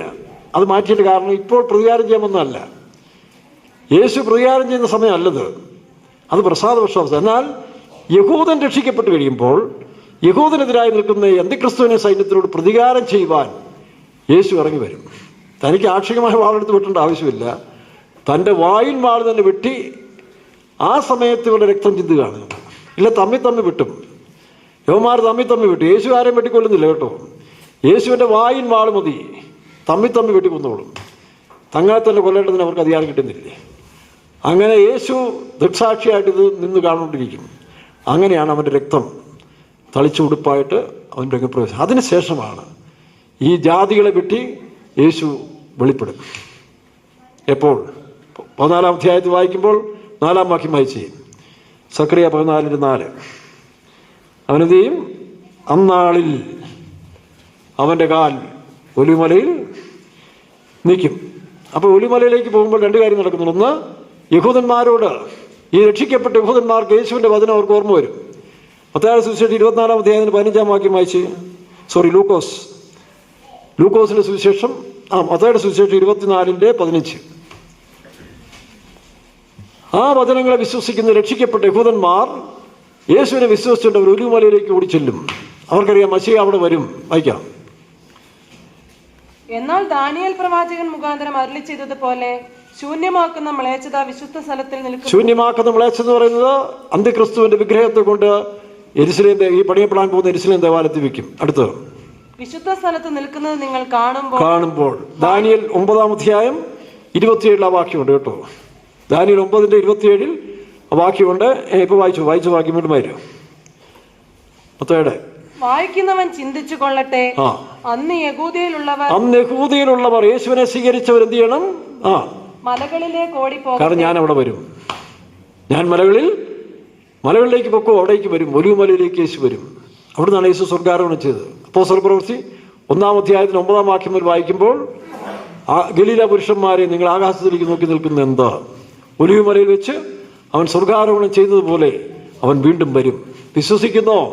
പെന്തിക്കോസുകാരെ, നീ വിശ്വസിച്ചാൽ നീ ഭാഗ്യവാനാണ്. നീ അവിശ്വസിക്കുന്നെങ്കിൽ അന്ത്യക്രിസ്തുവിന്റെ വാൾ നിന്റെ തലയിൽ വരാൻ പോവുകയാണ്. ദൈവത്തിന്റെ ന്യായവിധിയും. അതുകൊണ്ട് ഏത് വേണോ തിരഞ്ഞെടുത്തോണം. ഈ ലോകത്തിൽ ഐശ്വര്യവാൻ നീ പോകണ്ട. നിന്റെ സമ്പാദ്യമെല്ലാം നഷ്ടപ്പെടാൻ പോവുകയാണ്. ബാങ്ക് ബാലൻസ് എല്ലാം ഇല്ലാതാകാൻ പോവുകയാണ്. നിന്റെ വസ്തു കണ്ടെടുക്കാൻ പോവുകയാണ്. എല്ലാവരുടെയും സകല ഭൂമിയും ഗവൺമെന്റിന്റെ ആകും. സകല പണവും സർക്കാരിൻ്റെ ആകും. നിങ്ങൾക്കൊന്നുമില്ല. നിങ്ങൾ ജീവിച്ചോണം. പണ്ടത്തെ അടിയന്മാരെ പോലെ നിങ്ങൾ അധ്വാനിച്ചോണം, ജീവിച്ചോണം. അവർ റേഷൻ തരും. അവർ മര്യാദ കഴിഞ്ഞോണം. കിട്ടുന്നത് കഴിച്ചുകൊണ്ട് ജീവിച്ചോണം. ഇതാണ് ഇനി വരാൻ പോകുന്ന ക്ഷാമകാലം. ഇത് മുൻകൂട്ടി അറിയാവുന്ന നമുക്ക് നമ്മുടെ വീണ്ടെടുപ്പിനെ ഓർത്ത് ഒരുങ്ങിക്കൊള്ളണം ബുദ്ധിമാന്മാര്. താഴോട്ട് വായിക്കാം. അന്ന് യഹൂദയിലുള്ളവർ മലകളിലേക്ക് ഓടിപ്പോകട്ടെ. വീട്ടിന്മേൽ ഇരിക്കുന്നവൻ വീട്ടിലുള്ളത് സക്കറിയ പ്രവചനം 16-ാം അധ്യായത്തിൽ വായിക്കാം. അന്നാളിൽ അവന്റെ കാൽ യെരുശലേമിന്റെ എതിരെ കിഴക്കേ മലയിൽ. നോക്കണം, യെരുശലേമിനെതിരെ. അപ്പൊ യെരുശലേമിന് നേരെ എതിരായ വശത്തിലാണ് ഈ ഒലിവുമല ഇരിക്കുന്നത്. കിഴക്കേ മലയിൽ കിഴക്ക് പടിഞ്ഞാറായി നടുവേ പിള്ളേർ ഒരു പാതയുണ്ടാകും. നോക്കണം, ഇപ്പോഴേ ആ വിള്ളലുണ്ടെന്ന് ശാസ്ത്രജ്ഞന്മാർ പ്രൂഫ് ചെയ്തിരിക്കുകയാണ്. അവരവിടെ റിസോർട്ട് പണിയാൻ വേണ്ടി വർഷങ്ങൾക്ക് മുമ്പേ റിസർച്ച് ചെയ്തപ്പോൾ അടി മുതൽ പൊട്ടി വരിക. അടി മുതൽ ഇത് പൊട്ടി വരുന്നുകൊണ്ടിരിക്കുകയാണ്. അവിടെ ഇവിടെ പണിയാനൊക്കത്തില്ലെന്ന് പറഞ്ഞു. എന്താ കാരണം എന്ന് ചോദിച്ചപ്പോൾ ഈ വചനം എടുത്ത് കാണിച്ചു കൊടുത്തു. യേശുക്രിസ്തു ഒലിവുമലയിൽ വരുമ്പോൾ വലിയൊരു വിധിയുടെ വിശാലമായ ഒരു വഴി ഒരുക്കാൻ പോവുകയാണ്. വിധിയുടെ വിശാല ബഹുസമർത്ഥം സമൂഹമായി വിധിയുടെ താഴ്വരയിൽ ബഹുസഹസ്രങ്ങൾ സമൂഹമായി വിനാശകത്വം. അപ്പോൾ ആ വിധിയുടെ യഹോഭാസ താഴ്വരയിൽ ഹർമദോൻ ആ യുദ്ധത്തിന്റെ അവസാനം എത്തിക്കഴിഞ്ഞു. അപ്പൊ യഹൂദനോട് യുദ്ധം ചെയ്ത് അവരെ നശിപ്പിച്ചുകൊണ്ടിരിക്കുമ്പോൾ യേശു തൻ്റെ വിശുദ്ധന്മാരുമായിട്ട് ഒലിവുമലയിലേക്ക് വരും. പക്ഷെ ഇവർക്കിത് അറിയത്തില്ലല്ലോ. ഇവർ വിചാരിക്കുന്ന അമേരിക്കയെ സഖ്യകക്ഷികളും ഈ റഷ്യയ്ക്കും ഇന്ത്യയ്ക്കൊക്കെ എതിരായിട്ട് വേറെ സൈന്യത്തെ ഉണ്ടാക്കി ഒലിവുമലയിൽ കൂടെ വരികയാണെന്ന് അവർക്ക് തോന്നും. കാരണം ഇവർ കാണാം, എല്ലാ കണ്ണും കാണുന്ന പറഞ്ഞു. ഇതില്ലയോ വായിച്ച് അപ്പോസ്തല പ്രവൃത്തി 1-ാം അധ്യായത്തിന്റെ 9-ാം വാക്യം മുതൽ വായിക്കുമ്പോൾ നിങ്ങൾ കണ്ടതുപോലെ തന്നെ. അപ്പോൾ സകല മനുഷ്യരും കാണാം യേശുവും തൻ്റെ വിശുദ്ധന്മാരുമായിട്ട് വെള്ളക്കുതിര പുറത്ത് വരുന്നത് കാണും. നിങ്ങൾ അങ്ങോട്ട് കാണുമല്ലോ, ഇല്ലയോ? ഉറപ്പാണോ? ഉറപ്പിക്കണം കേട്ടോ. ഞാൻ ഈ കാലത്ത് ഉറപ്പിച്ചോണ്ട് പോവുക. എനിക്കറിയാം, ഞാൻ കാണും. കൃപയാണ്. വായിക്കാം. ഗലീല പുരുഷന്മാരെ, നിങ്ങൾ ആകാശത്തിലേക്ക് നോക്കി നിൽക്കുന്നത് എന്ത്? നിങ്ങളെ വിട്ട് സ്വർഗാരോഹണം ചെയ്ത ഈ യേശുവിനെ സ്വർഗത്തിലേക്ക് പോകുന്നവനായി നിങ്ങൾ കാണുന്നത് പോലെ കണ്ടതുപോലെ തന്നെ അവൻ വീണ്ടും വരും. അവൻ ഒലിവുമലയിൽ തന്റെ കാൽ എങ്ങനെ വരുന്നേ? തന്റെ വിശുദ്ധന്മാരുമായിട്ട് ഒലിവുമലയിൽ വരും. പക്ഷെ അതിനുമുമ്പ് ഒരു കാര്യം നടക്കണം. എന്താ? അവൻ ഒലിവുമലയിൽ വരുന്നതിന് മുൻപ് വെളിപ്പാട് പുസ്തകം 19-ാം അധ്യായത്തിന്റെ 17-ാം വാക്യം മുതൽ വായിച്ച്. അല്ല, 19.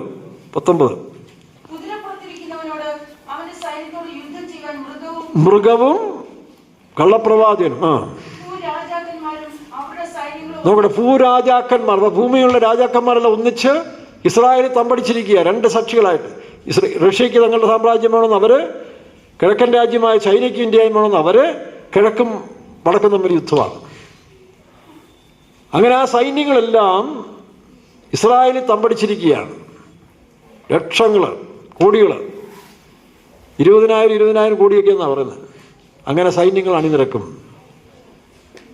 അപ്പോൾ യേശു ഒലിവുമലയിൽ വരുന്നതിന് മുൻപ് ഈ ജനമെല്ലാം ഒലിവുമലയിലേക്ക് ഓടുന്നു കാണുമ്പോൾ ഇവന്മാർക്ക്, ഈ രണ്ട് കൂട്ടർക്ക് സംശയം. എന്താണ്?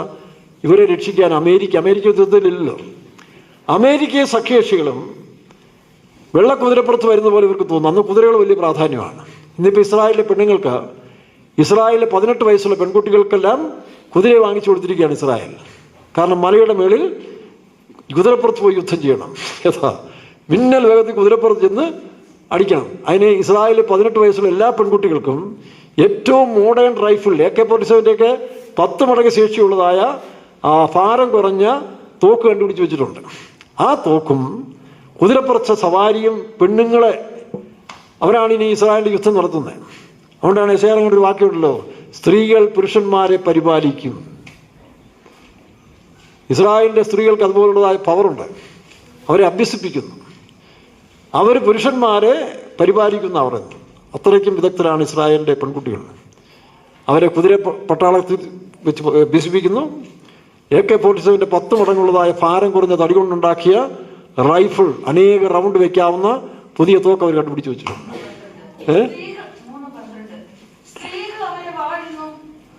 അതല്ല, അത് വേറെ. സ്ത്രീകൾ അവരെ പരിപാലിക്കുന്നതാണ്, വാഴുകയല്ല. വാഴാൻ പോകുന്നിടത്ത് അബദ്ധമാണ് കേട്ടോ. സ്ത്രീകൾ പുരുഷന്മാരെ വാഴുന്നിടത്ത് അപകടമാണ്. പരിപാലിക്കണം, അതുമല്ല. പിന്നെ പറയാം. അപ്പോൾ ഈ യുദ്ധത്തിനായിട്ട് ഇവർ നോക്കുമ്പോൾ സൈന്യങ്ങൾ വരികയാണ്. 19-ാം അധ്യായത്തിൽ വായിച്ച്, വെള്ളക്കുതിരപ്പുറത്ത് അവൻ്റെ സൈന്യം, സ്വർഗത്തിലെ സൈന്യം, താഴെ വായിക്കുന്നുണ്ടല്ലോ, സ്വർഗത്തിലെ സൈന്യം വെള്ളക്കുതിരപ്പുറത്ത് അവനെ അനുഗമിക്കുന്നു. 19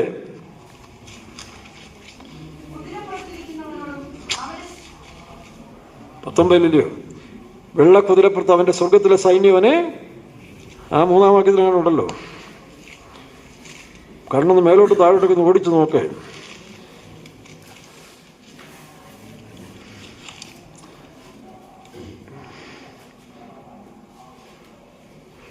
ആ 11-ാം വാക്യം ഒന്ന് വായിച്ച ആദ്യം. അനന്തരം സ്വർഗം തുറന്നിരിക്കുന്നത് ഞാൻ കണ്ടു. ഒരു വെള്ളക്കുതിര പ്രത്യക്ഷമായി. അതിന്മേൽ ഇരിക്കുന്നവന് വിശ്വസ്തനും സത്യവാനും എന്ന് പേർ. അവൻ നീതിയോടെ വിധിക്കുകയും പോരാടുകയും ചെയ്യുന്നു. 14-ാം വാക്യം. 14. സ്വർഗത്തിലെ സൈന്യം നിർമ്മലവും. ആദ്യം ക്രിസ്തു, രണ്ടാമത് ക്രിസ്തുവിനുള്ളവർ, അവന്റെ സഭ, വിശുദ്ധന്മാർ. വായിക്കാം. സ്വർഗത്തിലെ സൈന്യം നിർമ്മലവും ശുഭ്രവുമായ വിശേഷ വസ്ത്രം ധരിച്ച് വെള്ളക്കുതിരപ്പുറത്ത് കയറി അവനെ അനുഗമിച്ചു. അവർക്ക് യുദ്ധം ചെയ്യേണ്ട ആവശ്യമില്ല. കാരണം എന്താ? വാളവർക്ക് ആവശ്യമില്ല. കാരണം നമ്മുടെ പോരിന്റെ ആയുധങ്ങൾ ജഡീകങ്ങളല്ല. പിന്നെ എങ്ങനെയാ വായിക്കാം? 19-ാം അധ്യായത്തിന്റെ വായിക്കുമ്പോൾ സ്വർഗത്തിലെ മൃഗവും വൈര്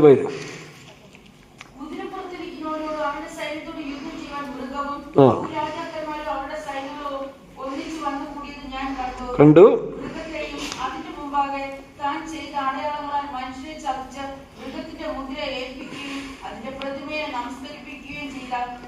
കള്ളപ്രവാചകൻ, മതനേതാവ്, ക്രിസ്തീയ മതവും ഹിന്ദു മതവും മുസ്ലിം മതവും എല്ലാം കൂടി ഒറ്റ മതമാകാൻ പോവുകയാണ്. അതിന് നേതാവായി ഈ പുരോഹിതന്മാരും പിന്നെ മുസ്ലിംമാരും എല്ലാം കൂടെ ഒന്നിച്ചു വരാൻ പോവുക. ഹിന്ദു സന്യാസികൾ. എല്ലാറ്റിനും ഒരു ശേഷിപ്പ് മാറും. എല്ലാറ്റിനും ഒരു ശേഷിപ്പ് ദൈവഭാവത്തേക്ക് മാറും. ബാക്കി മജോറിറ്റി എല്ലാ മതങ്ങളുടെയും നേതാവായിട്ടൊരു മതനേതാവിനെ തിരഞ്ഞെടുക്കും. അത് റോമിൽ വെച്ച് വത്തിക്കാനിൽ വെച്ച് പണ്ട് മാതാമൃതാനന്ദമയും ഉൾപ്പെടെ എല്ലാം പോയി ഒരു സഖ്യം ചെയ്തില്ലേ? മുക്കിൽ ഒപ്പിട്ട് കണ്ടില്ലേ? അത് നടക്കാൻ പോവാ. അങ്ങനെ മതനേതാവും രാഷ്ട്രത്തലവനായ അന്ത്യക്രിസ്തുവും ഇവർ തെറ്റിയിരിക്കുന്നുണ്ടെന്ന് പറയും. ഇവർക്ക് ദൈവത്തെയൊന്നും അറിയത്തില്ലല്ലോ. ഇത് അമേരിക്കൻ സഖ്യകക്ഷികളും ഇസ്രായേലിനെ സഹായിക്കാൻ വേണ്ടി ഇറങ്ങി വരുന്ന കുതിരപ്പടയും പറഞ്ഞുകൊണ്ടാണ് ഇവന്മാർ ഒലുമലയുടെ തിരിച്ചെല്ലുന്നത്. താനെന്ത് ചെയ്യും? തൻ്റെ വായിൻ ശാസ്ത്രത്താൽ വായിക്കാം. വായിച്ചതിൻ്റെ താഴോട്ട് വൈര്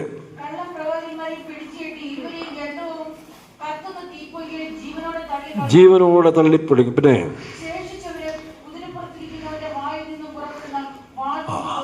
അവരെ രണ്ടുപേരെ അപ്പോൾ തന്നെ പിടിച്ചു കെട്ടി തീപ്പൊയ്കയിലിടുന്നതാണ്. ചിലപ്പോൾ ഒരു പക്ഷേ കത്തിക്കൊണ്ടിരിക്കുന്ന എണ്ണപ്പാടങ്ങൾ വല്ലതും ആയിരിക്കും. ഏതെങ്കിലും എണ്ണ സോഴ്സ് കത്തിക്കൊണ്ടിരിക്കുന്നിടത്തായിരിക്കും ഇവന്മാരെ പിടിച്ചിടുന്നത്. ഇത് ലോകം മുഴുവൻ കാണും. ബാക്കിയുള്ളവരെ തൻ്റെ വായിൻ ശ്വാസത്താൽ, അതാ ഞാൻ പറഞ്ഞ അധർമ്മമൂർത്തി വെളിപ്പെടാൻ പോവുകയാണ് അന്ത്യക്രിസ്തുവായിട്ട്. ആ വെളിപ്പെടുന്ന അന്ത്യക്രിസ്തുവിനെ ആ ജഡത്തിൽ വേണം ന്യായം വിധിക്കാൻ. ഇപ്പോൾ പിശാച് ഇതുവരെയും ജഡത്തിൽ വന്നിട്ടില്ലാത്തതുകൊണ്ടാണ് ന്യായവിധി ഇല്ലാത്തത്. ഗോസ്റ്റിനെ ആരെങ്കിലും ന്യായം വിധിക്കുമോ? പറ. ഇപ്പോൾ സന്ദീപിൽ ഈ പിശാച് കയറിയിട്ട് ഡോക്ടറെ കൊന്നു. സന്ദീപിനെ വേണേൽ ന്യായം വിധിക്കാം, പക്ഷേ ഗോസ്റ്റിനെ ന്യായം വിധിക്കാൻ ഒക്കുമോ? ഇല്ല. എന്ന് പറഞ്ഞ പോലെ ഇപ്പോൾ പിശാചിൻ്റെ ജഡം, ഇനിയൊരു ജഡം എടുക്കാൻ ഒക്കത്തില്ല. ആ ജഡത്തെ ന്യായം വിധിച്ചിട്ടു. തൊട്ട് പിന്നാലെ വായിക്കുമ്പോൾ മഹാപാപം സാത്താനെയും പിടിച്ച് 1000 വർഷം കഴിയുമ്പോൾ അവനെയും ചങ്ങലയിട്ടവനെ ഇതിനകത്ത് വിടും. 20-ാം അധ്യായത്തിലുണ്ടല്ലോ. 1000 വർഷം കഴിയുമ്പോഴോ സാത്താനെ അല്ലെങ്കിൽ 20:10 അവരെ വഞ്ചിച്ച പിശാചിനെ മൃഗവും കള്ളപ്രവാചകനും കിടക്കുന്ന ഗന്ധക തീപ്പൊയ്കയിലേക്ക് തള്ളിയിടും. അവർ എന്നേക്കും രാപ്പകൽ ദണ്ഡനം, നിത്യശിക്ഷാവധിയിൽ. അവരുടെ ശരീരം ഈ പറഞ്ഞ ലോകത്ത് വെച്ച് അഴിഞ്ഞാലും ഈ പിശാച് സ്പിരിറ്റെല്ലാം നിത്യദണ്ഡനത്തിലേക്ക്. അവരെ പിൻപറ്റുന്നവരും അങ്ങനെ അവസാനിക്കും. അങ്ങനെ യേശു ഒലിവുമലയിൽ നിന്ന് ഇറങ്ങി വരുന്ന ഭാഗമാണ് സക്കറിയ 9-ാം അധ്യായത്തിൻ്റെ 9-ാം വാക്യം വായിച്ച്. സക്കറിയ പ്രവചനം 9:9. ആ ഇറങ്ങി വരുന്ന സമയത്തിൽ സിയോൻ പുത്രിയെ വായിക്കാം. ആർപ്പിടുക, നിന്റെ രാജാവ്. നോക്കണം, യേശു രാജാവായിട്ട് ഒലിവുമലയിൽ നിന്നിറങ്ങി യെരുശലേമിലെ കിഴക്കുള്ള ഇതിൽ കൂടെ വന്ന് യെരുശലേമിലേക്ക് വരും. താഴോട്ട് വായിക്കാം. എന്തൊക്കെയുണ്ട് ശ്രദ്ധിച്ചോണം. യേശുവിൻ്റെ കൂടെ നീയും ഭരണകർത്താവാകണമെങ്കിൽ ഈ ക്വാളിറ്റി നിനക്കുണ്ടാകണം. നീതിമാനായിരിക്കണം, നീതി നിന്റെ നറുക്കെട്ടായിരിക്കണം. പിന്നെ ജയശാലി, ഇതിനെല്ലാം ജയിക്കുന്നവനായി തീരണം. 3, താഴ്മയും സൗമ്യതയുള്ളവനാകണം. ഈ അനുഭവത്തിലുള്ളവർക്ക് മാത്രമേ യേശുവിനോടുകൂടി നിത്യതയിലും 1000 വർഷത്തിലും പങ്കുവെക്കാൻ കഴിയുള്ളൂ. ഇതെല്ലാം 100% സത്യമല്ലേ? ഇസ്രായേലിൻ്റെ ചരിത്രം പഠിച്ചാൽ മാത്രം മതിയല്ലോ ആത്മീയരല്ലാത്തവർക്ക്. അതായിട്ട് വായിക്കാം. ജയശാലിയായി വരുന്നു.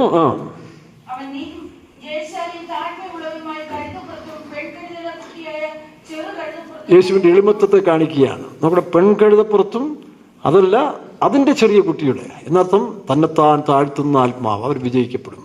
തന്നെത്താൻ ഉയർത്തുന്ന ഏവനും വായിക്കാം. എഫ്രൈം എപ്പോഴും അഹങ്കാരം കാണിക്കുന്നവന്മാരാണ്. ഞങ്ങളെ കൊണ്ട് വലിയ മികച്ചവന്മാരാണ്, ജോസഫിൻ്റെ സന്തതികളാണ്, രാജകുടുംബമാണ്, പാരമ്പര്യമാണ്, മണ്ണാങ്കട്ടയാന്ന് പറയുന്ന ചില പാരമ്പര്യ വിശ്വാസികൾക്കുള്ള കുഴപ്പം ഇതാണ്.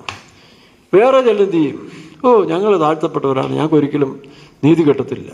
ഈ 2 പിശാചിനെ അയറ്റിക്കളഞ്ഞിട്ട് ഞങ്ങൾ യേശുവിൻ്റെ സന്തതികളാന്ന് പറയണം, അവൻ്റെ രക്തത്താൽ വീണ്ടെടുക്കപ്പെട്ടവനാന്ന് പറയണം. ഒരിടത്തും തലകുനിക്കേണ്ട ആവശ്യം അതിലില്ല. നമ്മൾ താഴ്മയുള്ളവരായിരിക്കണം. പക്ഷേ ഇങ്ങനെയുള്ള ഇതിന് മുമ്പിൽ നമ്മൾ ആരുടെയാ?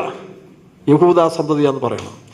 അല്ലാതെ എഫ്രൈം തന്നെത്താൻ ഉയർത്തി കാണിക്കുന്നവന്മാർ, നടത്തിപ്പിനെ കാലുവാരുന്നവന്മാർ, കുതിരയും. പിന്നെ വായിക്കാം.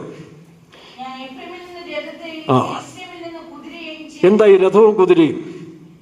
2 ശമൂവേൽ 15-ാം അധ്യായത്തിൽ ദാവീദിന്റെ സ്വന്തം മകനായ അബ്സലോം ദാവീദിന്റെ സിംഹാസനം മറിച്ചിടാൻ, ദാവീദിന്റെ കസേരയെ തെറിപ്പിക്കാൻ, ദാവീദിന്റെ ഭരണത്തെ ഇല്ലാതാക്കാൻ സ്വന്തം മകൻ സ്വരൂപിച്ച 2 കാര്യമാണ് രഥവും കുതിരയും. വായിക്കാം.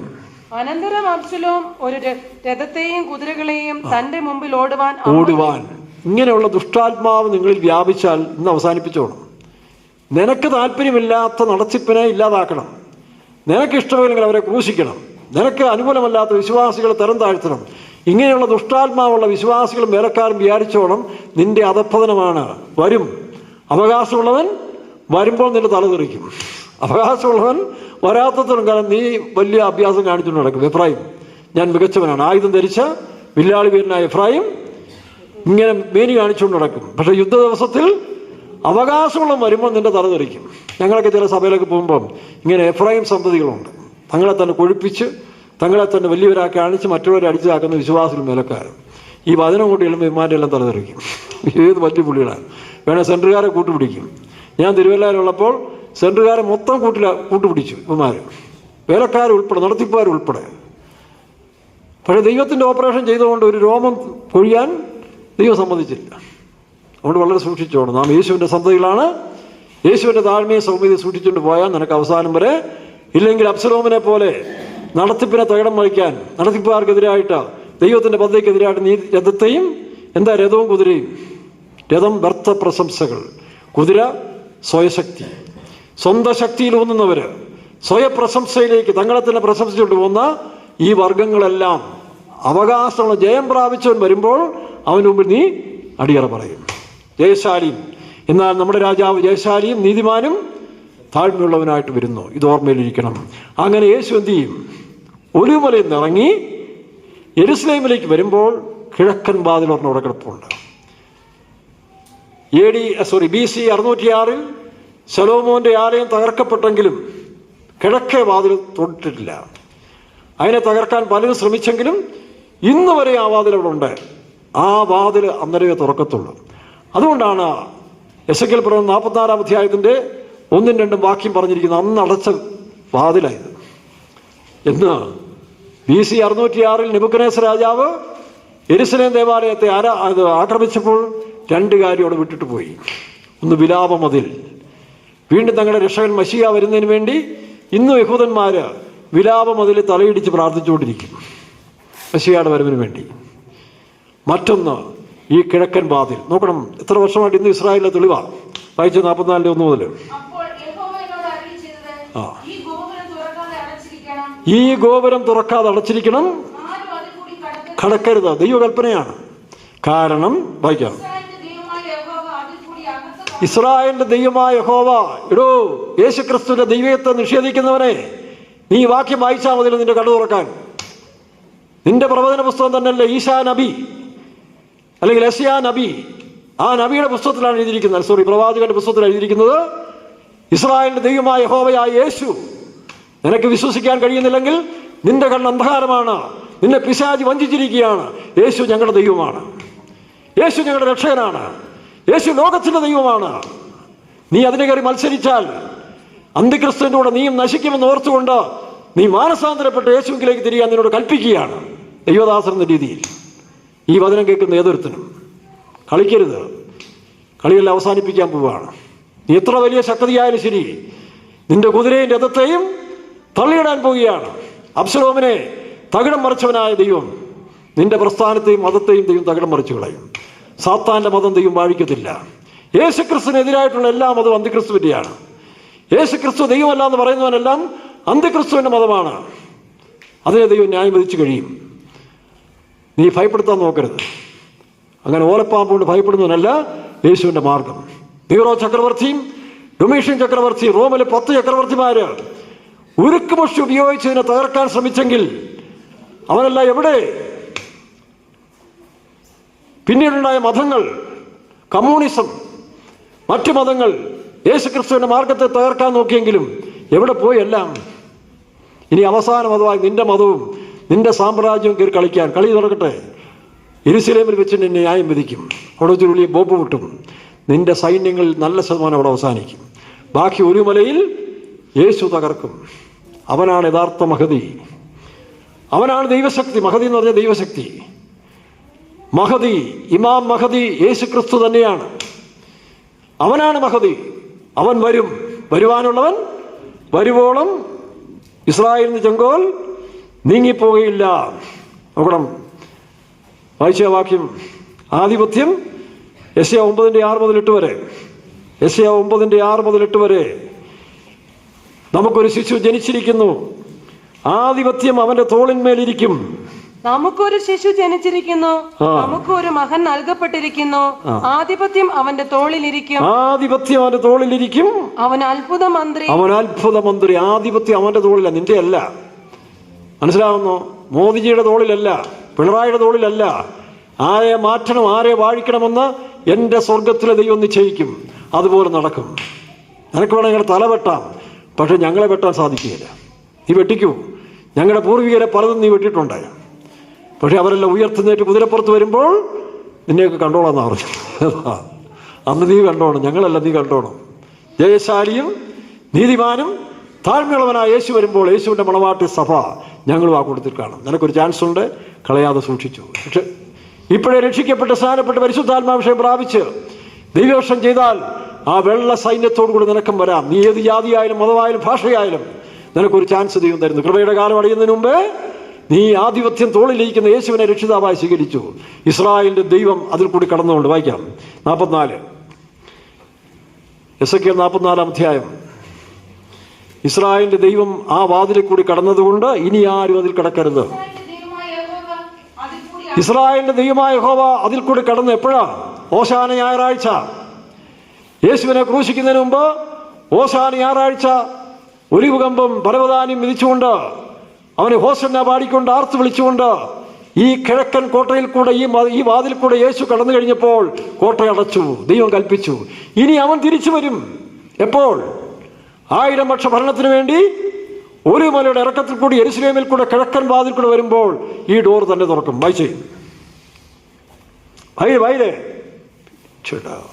ഇസ്രായേലിന്റെ ദൈവമായ യഹോവ അതിൽ കൂടി അകത്ത് കടന്നതുകൊണ്ട്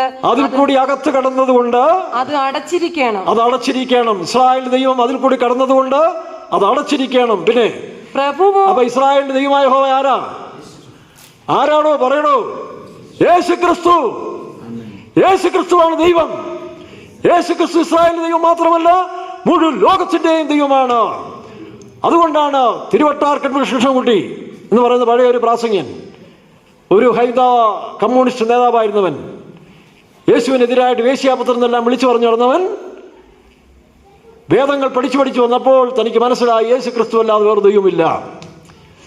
തന്നെ അട്രാക്ട് ചെയ്തൊരു വാക്യമാണ് അപ്പോസ്തലർ 4:12. ക്രിസ്ത്യാനികളെ വിമർശിക്കാൻ വേണ്ടി പഠിച്ച വചനമാണ്. പക്ഷെ മറ്റൊരുത്തനിലും രക്ഷയില്ല. നാം രക്ഷിക്കപ്പെടുവാൻ ആകാശത്തിന് കീഴിൽ മനുഷ്യരുടെ നൽകപ്പെട്ട വേറൊരു നാമവും ഇല്ല. ആ യേശുവിന്റെ നാമത്തെ ഒതുക്കാൻ ഒരു സാമ്രാജ്യത്തിന് കഴിഞ്ഞിട്ടില്ല. അവന്റെ സാമ്രാജ്യം നാൾക്കുനാൾ ബലപ്പെട്ടുകൊണ്ടിരിക്കുകയാണ്. ഇനിയും 1000 വർഷം കിഴക്കൻ രാജ്യങ്ങൾ ഭരിക്കില്ല, റഷ്യ ഭരിക്കില്ല. യേശു ക്രിസ്തു 1000 വർഷം ഭൂമിയെ ഭരിക്കും. അവൻ ജയശാലിയും താഴ്മയുള്ളവൻ നീതിമാനായിട്ട് വരുമ്പോൾ, അവൻ ഒലിവുമലയുടെ ഇറക്കത്തിൽ നിന്ന് വന്ന് യെരുശലേം വഴി വരുമ്പോൾ കിഴക്കൻ കോട്ട ഈ വാതിൽ തുറന്നു കൊടുക്കും. ഇന്ന് വരെ അടയ്ക്കപ്പെട്ടു. കാരണം വീണ്ടും വായിച്ചു, ഇസ്രായേലിന്റെ ദൈവമായ യഹോവ അതിൽ കൂടി അകത്ത് കടന്നതുകൊണ്ട് ഓശാന ഞായറാഴ്ച യേശുവും അനുയായികളും ആ വാതിൽ കൂടി അകത്ത് കടന്നതുകൊണ്ട് അത് അടച്ചിട്ടേക്കണം. നോക്കണം, ഇന്നും ആ വാതിൽ അവിടെ കിടപ്പുണ്ട്. നിങ്ങൾക്ക് പോയി കാണാം. ആ കിഴക്കൻ കോട്ടയിൽ യേശു ക്രിസ്തു ഓശാന ഞായറാഴ്ച ദിവസമാണ്. ആ ദിവസത്തിൽ അകത്ത് കിടന്ന കോട്ട ദൈവം അടച്ചു. നിങ്ങൾക്കറിയാവോ, 1510 ആണെന്ന് തോന്നുന്നു, ഹുസൈൻ രാജാവ്, സുലൈമാൻ ഹുസൈൻ എന്ന് പറഞ്ഞ രാജാവ് യെരുശലേമിനെ ആക്രമിച്ചു കഴിഞ്ഞപ്പോൾ ഈ കോട്ട തകർക്കാൻ ചെന്നു. പലരും തകർക്കാൻ ചെന്നു, സാധിക്കുന്നില്ല.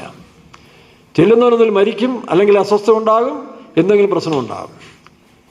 സുലൈമാൻ ഹുസൈൻ ഒരു ഭക്തനായിരുന്നു, ദൈവഭക്തനായിരുന്നു. അയാൾ റബിയോട് ചോദിച്ചു, എന്താ സംഭവം, ഇത് ഉടയ്ക്കാൻ സാധിക്കുന്നില്ലല്ലോ, ചെല്ലുന്ന നിനക്ക് മരിച്ചു വീഴുന്നു, പ്രശ്നം ഉണ്ടാകുന്നു. അപ്പോൾ റബി ഈ വാക്യം വായിച്ചു കൊടുത്തു. യേശുക്രിസ്തു ഇതിൽ കൂടി കടന്നതുകൊണ്ട് ഇനി അവൻ്റെ വരവിൽ മാത്രമേ തുറക്കുകയുള്ളൂ, ദൈവം അടച്ചാന്ന് പറഞ്ഞു. അങ്ങനെ അടച്ച വാതിൽ ഹുസൈന് മനസ്സിലായി. ഹുസൈൻ ഇനി ഒരുത്തനും ഇത് കൈവയ്ക്കാൻ പാടില്ല. അതുകൊണ്ട് അവൻ കുറെ കൂടെ ഫ്രണ്ട് സൈഡിലേക്ക് വളരെ സ്ട്രോങ് ആക്കി ഒരുത്തനും കൈവയ്ക്കാത്ത വിധത്തിൽ അതിനെ വീണ്ടും ഉറപ്പിച്ചു കഴിഞ്ഞു. എന്നാൽ ഒരു ദിവസം തുറക്കും. ആര് വരുമ്പോൾ ഇസ്രായേൽ ദൈവമായ യഹോവ രാജാതിരാജാവായി വരുമ്പോൾ ഈ വാതിൽ തുറക്കപ്പെടും. എന്നാൽ അതിനു മുമ്പ് മറ്റൊരു വാതിൽ തുറന്നു കൊടുക്കണം. ഇതാ ഞാൻ വാതിൽക്കൽ നിന്ന് മുട്ടുന്നു. ക്രിസ്ത്യാനികളെ, വിശ്വാസികളെ, പെന്തിക്കോസുകാരെ, നിന്റെ വാതിൽ അടഞ്ഞിടക്കുകയാണോ? ആ വാതിൽ യേശു വിശുദ്ധന്മാരും കയറിക്കോളും, പക്ഷെ നിന്റെ വാതിൽ നീ തുറന്നു കൊടുക്കുക. വായിച്ച വെളിപ്പാട് 3:20.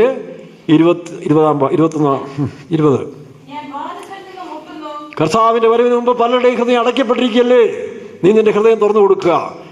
ഇതാ വാതിൽക്കൽ ഞാൻ മുട്ടുന്നു, ആരെങ്കിലും എന്റെ ശബ്ദം കേട്ട് ഈ വചനം കേൾക്കുന്നെങ്കിൽ, ഇന്ന് ഈ പ്രഭാഷണം കേൾക്കുന്ന ഏതൊരു വ്യക്തിയും നിന്റെ ഹൃദയവാതിൽ തുറന്നു കൊടുക്കുക. ഇതാ ഞാൻ വാതിൽക്കൽ നിന്ന് മുട്ടുന്നു,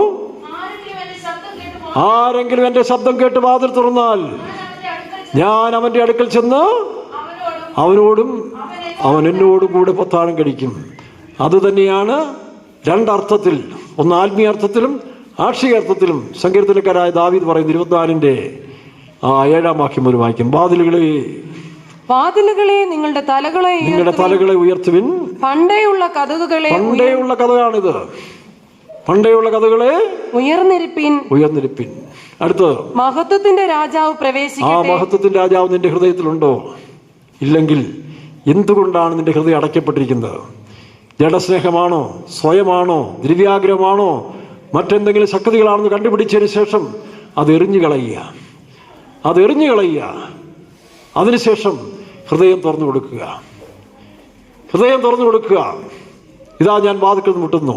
പണ്ടേയുള്ള കഥകളെ വായിക്കാം. മഹത്വത്തിന്റെ രാജാവ് നിന്നിൽ പ്രവേശിക്കട്ടെ. വായിക്കാം. മഹത്വത്തിന്റെ രാജാവ് ആരാ? മഹത്വത്തിന്റെ രാജാവ് മഹത്വം പ്രാപിച്ചവൻ. 2 ദിവസത്തേക്ക് 2-ാം അധ്യായം 14-ാം വാക്യത്തിൽ പൗലോസ് പറയുന്നു, ആ മഹത്വമാണ് ഞങ്ങൾ പ്രസംഗിക്കുന്നത്, അതാണ് ക്രിസ്തു. വായിച്ചേ, ഞങ്ങളുടെ സുവിശേഷത്തിന്റെ മഹത്വം ക്രിസ്തുവാണ്. 2 ദിവസത്തേക്ക് 2-ാം അധ്യായം 14-ാം വാക്യം. അവന്റെ മഹത്വം പ്രാപിപ്പാനല്ലോ, നമ്മുടെ കർത്താവായ യേശുക്രിസ്തുവിന്റെ മഹത്വം പ്രാപിപ്പാനല്ലോ അവൻ ഞങ്ങളുടെ സുവിശേഷം. അതിനാണ് ഈ സുവിശേഷം പ്രസംഗിക്കുന്നത്. വയറ് കഴിയാൻ വേണ്ടിയല്ല, മറ്റു കാര്യം. അതുകൊണ്ടാണ് ഉള്ളതുകൂടെ തിരിച്ചിട്ട് വന്നിട്ട് ഈ സുവിശേഷം പ്രസംഗിക്കുന്നത്. വീണ്ടും വായിക്കാം. നമ്മുടെ കർത്താവായ യേശുക്രിസ്തുവിന്റെ മഹത്വം പ്രാപിപ്പാനല്ലോ അവൻ ഞങ്ങളുടെ സുവിശേഷഘോഷത്താൽ നിങ്ങളെ രക്ഷയ്ക്കായി വിളിച്ചിരിക്കുന്നു. അതാണ് അപ്പോസ്തോലിക ഉപദേശം. അപ്പോസ്തോലിക ഉപദേശത്തിന്റെ ഉപദേശം ഒരു സംഘടന വളർത്തുകയല്ല, പ്രസ്ഥാനത്തെ വളർത്തുകയല്ല. പിന്നെയോ ക്രിസ്തു മഹത്വത്തോടെ നിങ്ങളുടെ തേജസ്സോടെ നിങ്ങളുടെ ഹൃദയത്തിൽ വസിക്കണം. യെശയ്യാ 6-ാം അധ്യായം നമ്മൾ വായിക്കണ്ട, അവിടെ വായിക്കുന്നുണ്ട്, സർവ്വഭൂമിയും യഹോവയുടെ മഹത്വം കൊണ്ട് നിറയണം. എന്നാൽ ഒരു വാക്യം വായിക്കുക. യെശയ്യാ പ്രവചനം 11:9 വായിച്ചേ. ആ മഹത്വം നിങ്ങളിലും നിങ്ങൾ മൂലം ലോകത്തിലും വ്യാപിക്കണം. 1000 വർഷത്തേക്ക് യേശു ക്രിസ്തു തൻ്റെ വിശുദ്ധന്മാർ ഭൂമിയിൽ വരുമ്പോൾ അന്ധകാരം ഭൂമിയിലുണ്ട്, അന്ധക്രിസ്തുവിൻ്റെ ശക്തി അവിടെ ഉണ്ട്. പക്ഷേ വിശുദ്ധന്മാർ ശോഭിക്കുമ്പോൾ, നോക്കണം, വിശുദ്ധന്മാർ പ്രകാശിക്കുമ്പോൾ ഈ ലോകം ലജ്ജിച്ചു പോകും. സൂര്യനും ചന്ദ്രനും നാണിക്കുമെന്ന് യെശയ്യാ പറയുമ്പോൾ വായിച്ച വാക്യം. സമുദ്രം വെള്ളം കൊണ്ട് നിറഞ്ഞിരിക്കുന്നത് പോലെ ഭൂമി യഹോവയുടെ പരിജ്ഞാനം കൊണ്ട് പൂർണ്ണമാകിയാൽ എന്റെ വിശുദ്ധ പർവ്വതത്തിൽ എങ്ങും ഒരു ദോഷമോ നാശമോ ആരും ചെയ്യുകയില്ല. അതാണ് ആ പരിജ്ഞാനം വരുമ്പോൾ മനുഷ്യൻ ദോഷം ചെയ്യത്തില്ല.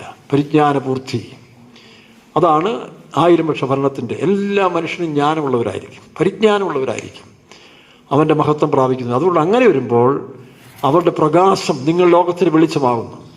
ആ പ്രകാശം എന്ന പരിജ്ഞാനം പ്രകാശിക്കുമ്പോൾ സൂര്യൻ ലജ്ജിക്കും. യെശയ്യാവിൽ ഒരു വാക്യമുണ്ടല്ലോ, അന്നാളിൽ സൂര്യൻ ലജ്ജിക്കും, ചന്ദ്രൻ നാണമടയും. സൈന്യങ്ങളുടെ യഹോവ സിയോൻ പർവ്വതത്തിലും 24:23 യെശയ്യാ അല്ലേ, 24:23. സൈന്യങ്ങളുടെ യഹോവ സിയോൻ പർവ്വതത്തിലും യെരൂശലേമിലും വാഴുകയാലും അവന്റെ മൂപ്പന്മാരുടെ മുമ്പിൽ തേജസ് ഉണ്ടാകിയാലും ചന്ദ്രൻ നാണിക്കുകയും സൂര്യൻ ലജ്ജിക്കുകയും ചെയ്യും. തമിഴ് പഠിച്ചേ.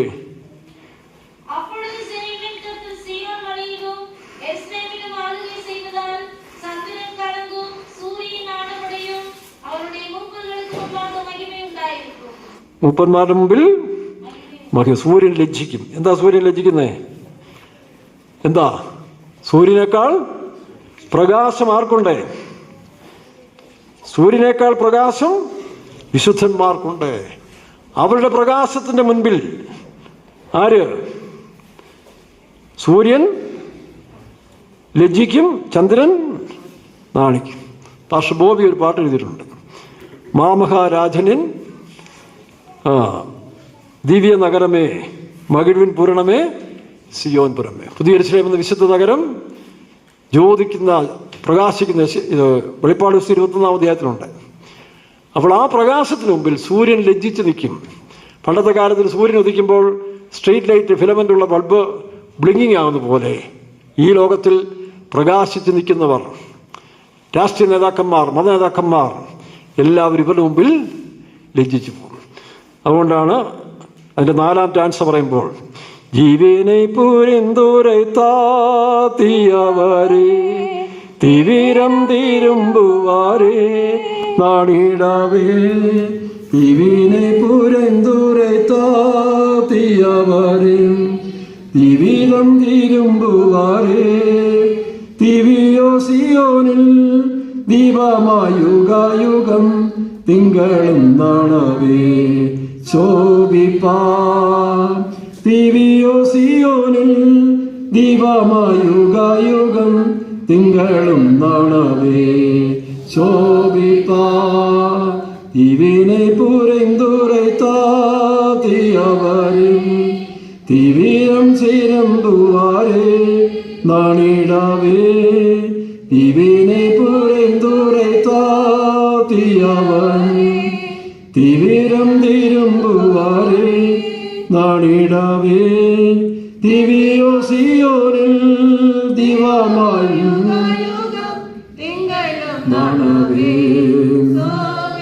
ദിവ്യോ വിശുദ്ധന്മാർ സിയോനിൽ തിരിച്ചു വരുമ്പോൾ, അവർ തിരിച്ച് സിയോനിലേക്ക് വരുന്ന സമയത്തിൽ യുഗായുഗം തിങ്കളും, തിങ്കൾ എന്ന് പറഞ്ഞാൽ സൺഡേ മൺഡേ എന്നില്ലേ, സൺ സൂര്യൻ, മൺഡേ ചന്ദ്രൻ, തിങ്കൾ എന്ന് പറഞ്ഞാൽ ചന്ദ്രൻ, പിന്നെ സൺ എന്ന് പറഞ്ഞാൽ സൂര്യനും തിങ്കളും നാണവേ ചന്ദ്രനും ലജ്ജിച്ചു പോകും. ഇതാണ് സംഭവിക്കാൻ പോകുന്നത്. ഒരിക്കോ താമസമേ നമ്മുടെ യേശു വരും.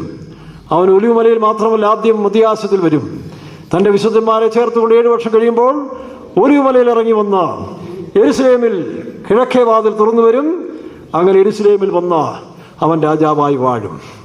അവൻ്റെ പ്രഭുക്കന്മാർ, രാജാവ് നീതിയോടെ വാഴും, പ്രഭുക്കന്മാർ ന്യായത്തോടെ അധികാരം നൽകും. സ്തോത്രം ചെയ്യാം.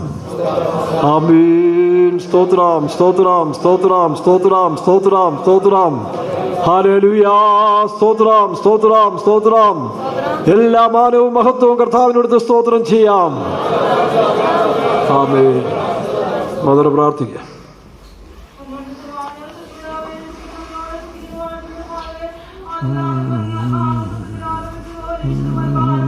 മഹത്വപ്പെടുത്താനും തന്നവരേറെ ഭാഗ്യത്തിനായി ദൈവത്തെ സ്തുതിക്കുന്നു, സ്തോത്രം ചെയ്യുന്നു. കർത്താവേ, കഴിഞ്ഞ ഒരാഴ്ച കാലം മുഴുവൻ ഞങ്ങളുടെ പ്രിയപ്പെട്ടവരെല്ലാം നീ കൺമണി പോലെ പരിപാലിച്ച് ഞങ്ങൾക്ക് നല്ലവനായ വല്ലവനായ വിശ്വസ്തനായി സൗഖ്യദായകനായി ആശ്വാസപ്രദമായ ദൈവം ഞങ്ങളോട് കൂടെ ഇരുന്ന് ഞങ്ങൾ വഴി നേരത്തെ എല്ലാ കൃപകൾക്കായി ദൈവത്തെ സ്തുതിക്കുന്നു, സ്തോത്രം ചെയ്യുന്നു. കർത്താവേ, ഞങ്ങളുടെ അസ്ഥിയും നസ്തിയും മാംസത്തിൽ നിന്ന് മാംസമായി പ്രിയപ്പെട്ടവർ കർത്താവേ ലോകം വിട്ട് കടന്നു പോയപ്പോഴും കർത്താവേ അങ്ങേ സ്തുതിപ്പാനും മഹത്വപ്പെടുത്താനും ഒരുപാട് കാലം കൊണ്ട് കർത്താവേ ഞങ്ങൾക്ക് ദാനമായി തന്ന ദൈവത്തെ വാഴ്ത്തുന്ന കർത്താവേ, രാവിലെ സമയം കർത്താവേ അവിടുത്തെ പാതവിടുത്തെ കടന്നു വന്ന് ആത്മീയങ്ങളെ പാടി ഞങ്ങളുടെ പ്രത്യാശ പുതുക്കുവാൻ തന്ന ഭാഗ്യത്തിനായി സ്തുതിക്കുന്ന കർത്താവേ, 2-3 അവിടുത്തെ നാമത്തിൽ എവിടെ കൂടിയാലും കടന്നു വന്ന് അനുഗ്രഹിക്കാവുന്ന കർത്താവിന്റെ വാഗ്ദത്ത പ്രകാരം തെജവനായ ദൈവം ഞങ്ങളുടെ മധ്യേ കടന്നു വന്ന് ഇത്രത്തോളം ഞങ്ങളെ അനുഗ്രഹിച്ചാൽ സ്തുതിക്കുന്ന കർത്താവേ, നല്ല പാട്ടുകളെ പാടി സന്തോഷിപ്പാൻ ആത്മാൽ ബലപ്പെടുവാൻ ഞങ്ങളുടെ പ്രത്യാശ പുതുക്കുവാൻ തന്ന ഭാഗ്യത്തിനായി സ്തുതിക്കുന്ന കർത്താവേ, അനുഗ്രഹം മേന്മേറി അനുഗ്രഹത്തെ തന്ന കർത്താവേ, ഒരു നാൾ ഞങ്ങൾ ചെയ്തോട് വഴി നടത്തുന്നതിനായി പ്രാർത്ഥിക്കുന്ന കർത്താവേ, കൊണ്ട് നാല് മക്കളെ പേര് വരാതിരകരങ്ങൾ ഏൽപ്പിക്കുന്ന കർത്താവേ,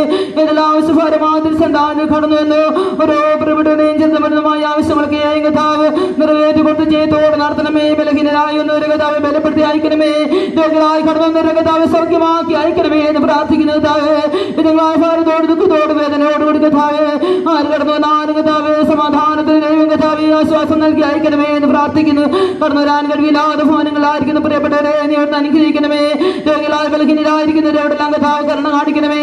അവിടുത്തെ വചനത്തെ അയച്ചു കർത്താവേ പൂർണ്ണമായി വിടുതൽ സൗഖ്യം കർത്താവേ ഈ പരിപാലനയോട് കൽപ്പിക്കേണ്ടതിനായി പ്രാർത്ഥിക്കുന്ന കർത്താവേ, നിങ്ങൾക്ക് സൗഖ്യദായകനായി ദൈവം ഞങ്ങളോട് കൂടെ ഉണ്ടെന്ന് കർത്താവേ, ഒരു നാൾ കർത്താവിനോട് പ്രത്യാശ പുതുക്കിക്കൊണ്ട് ജീപ്പാന്റെ കണക്കത്താവിടുന്ന് കൃപ നൽകി തരേണ്ടതിനായി പ്രാർത്ഥിക്കുന്ന കർത്താവേ, ദാസനായ മടിയിലായിരിക്കുന്ന എല്ലാ ഉള്ളങ്ങളെയും നാളായി തട്ടി ഉണർത്തേണ്ടതിനായി പ്രാർത്ഥിക്കുന്ന കർത്താവേ, മേലോട് കരുണ കാണിക്കണമേ.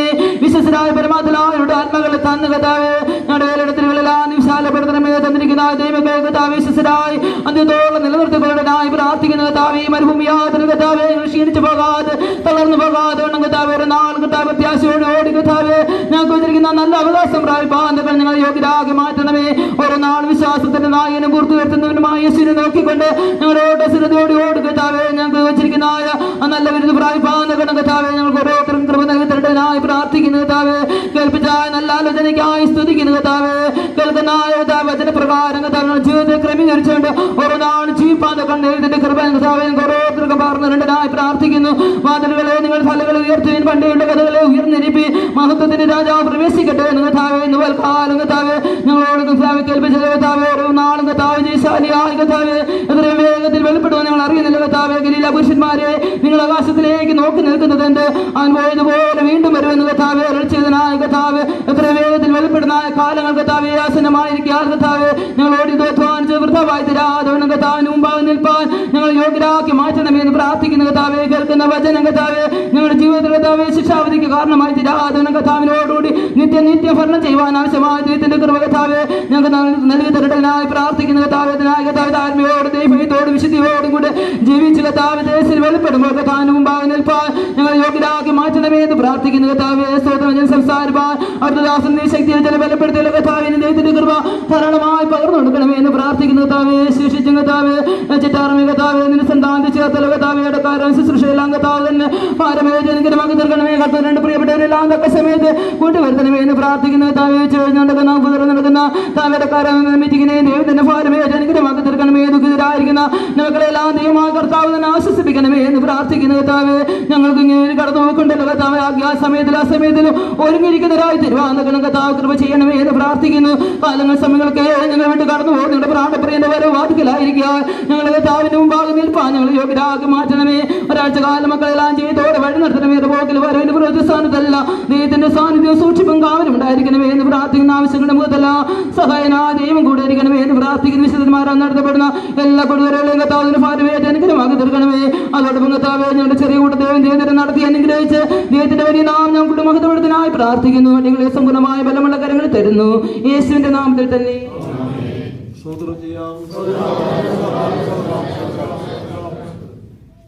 ഹല്ലേലൂയ. സ്തോത്രം സ്തോത്രം സ്തോത്രം സ്തോത്രം. എല്ലാ മഹത്വവും വീണ്ടും ദൈവത്തോട് സ്തോത്രം ചെയ്യാം. കർത്താവേ ഞങ്ങളെ ഒരുക്കി കൂടി താഴ്ത്തുന്നു. ഇതാ ഞാൻ വാതിൽക്കൽ മുട്ടുന്നു. ഓരോരുത്തരും എൻ്റെ ശബ്ദം കേട്ട് വാതിൽ തുറന്നാൽ ഞാൻ അവനോടും കൂടി എത്താനും കഴിയും. കർത്താവ് ഈ ദിവസങ്ങളിൽ ഞങ്ങളുടെ ഹൃദയവാതിൽ തുറക്കട്ടെ. അടഞ്ഞിരിക്കുന്ന ഭാഗങ്ങളെല്ലാം നീക്കട്ടെ കർത്താവേ. രാജാവിന് വേണ്ടി മാത്രം തുറക്കുവാൻ തൊക്കെ ഞങ്ങളെ സഹായിക്കണമേ. അതിനായി ഞങ്ങളെ തന്നെ താഴ്ച ഏൽപ്പിക്കുന്നു യേശുവിൻ നാമത്തിൽ പിതാവേ. പിതാവായ ദൈവത്തിൻ്റെ സ്നേഹപുത്രൻ്റെ കൃപയും പരിശുദ്ധാത്മാവിൻ്റെ സംസർഗവും സഹവാസവും നമ്മോട് സർവ്വസന്മാരുടെ കർത്താവിൻ്റെ വരവരെ എന്നേക്കിരിക്കുമാറാകട്ടെ. ഹല്ലേലൂയ.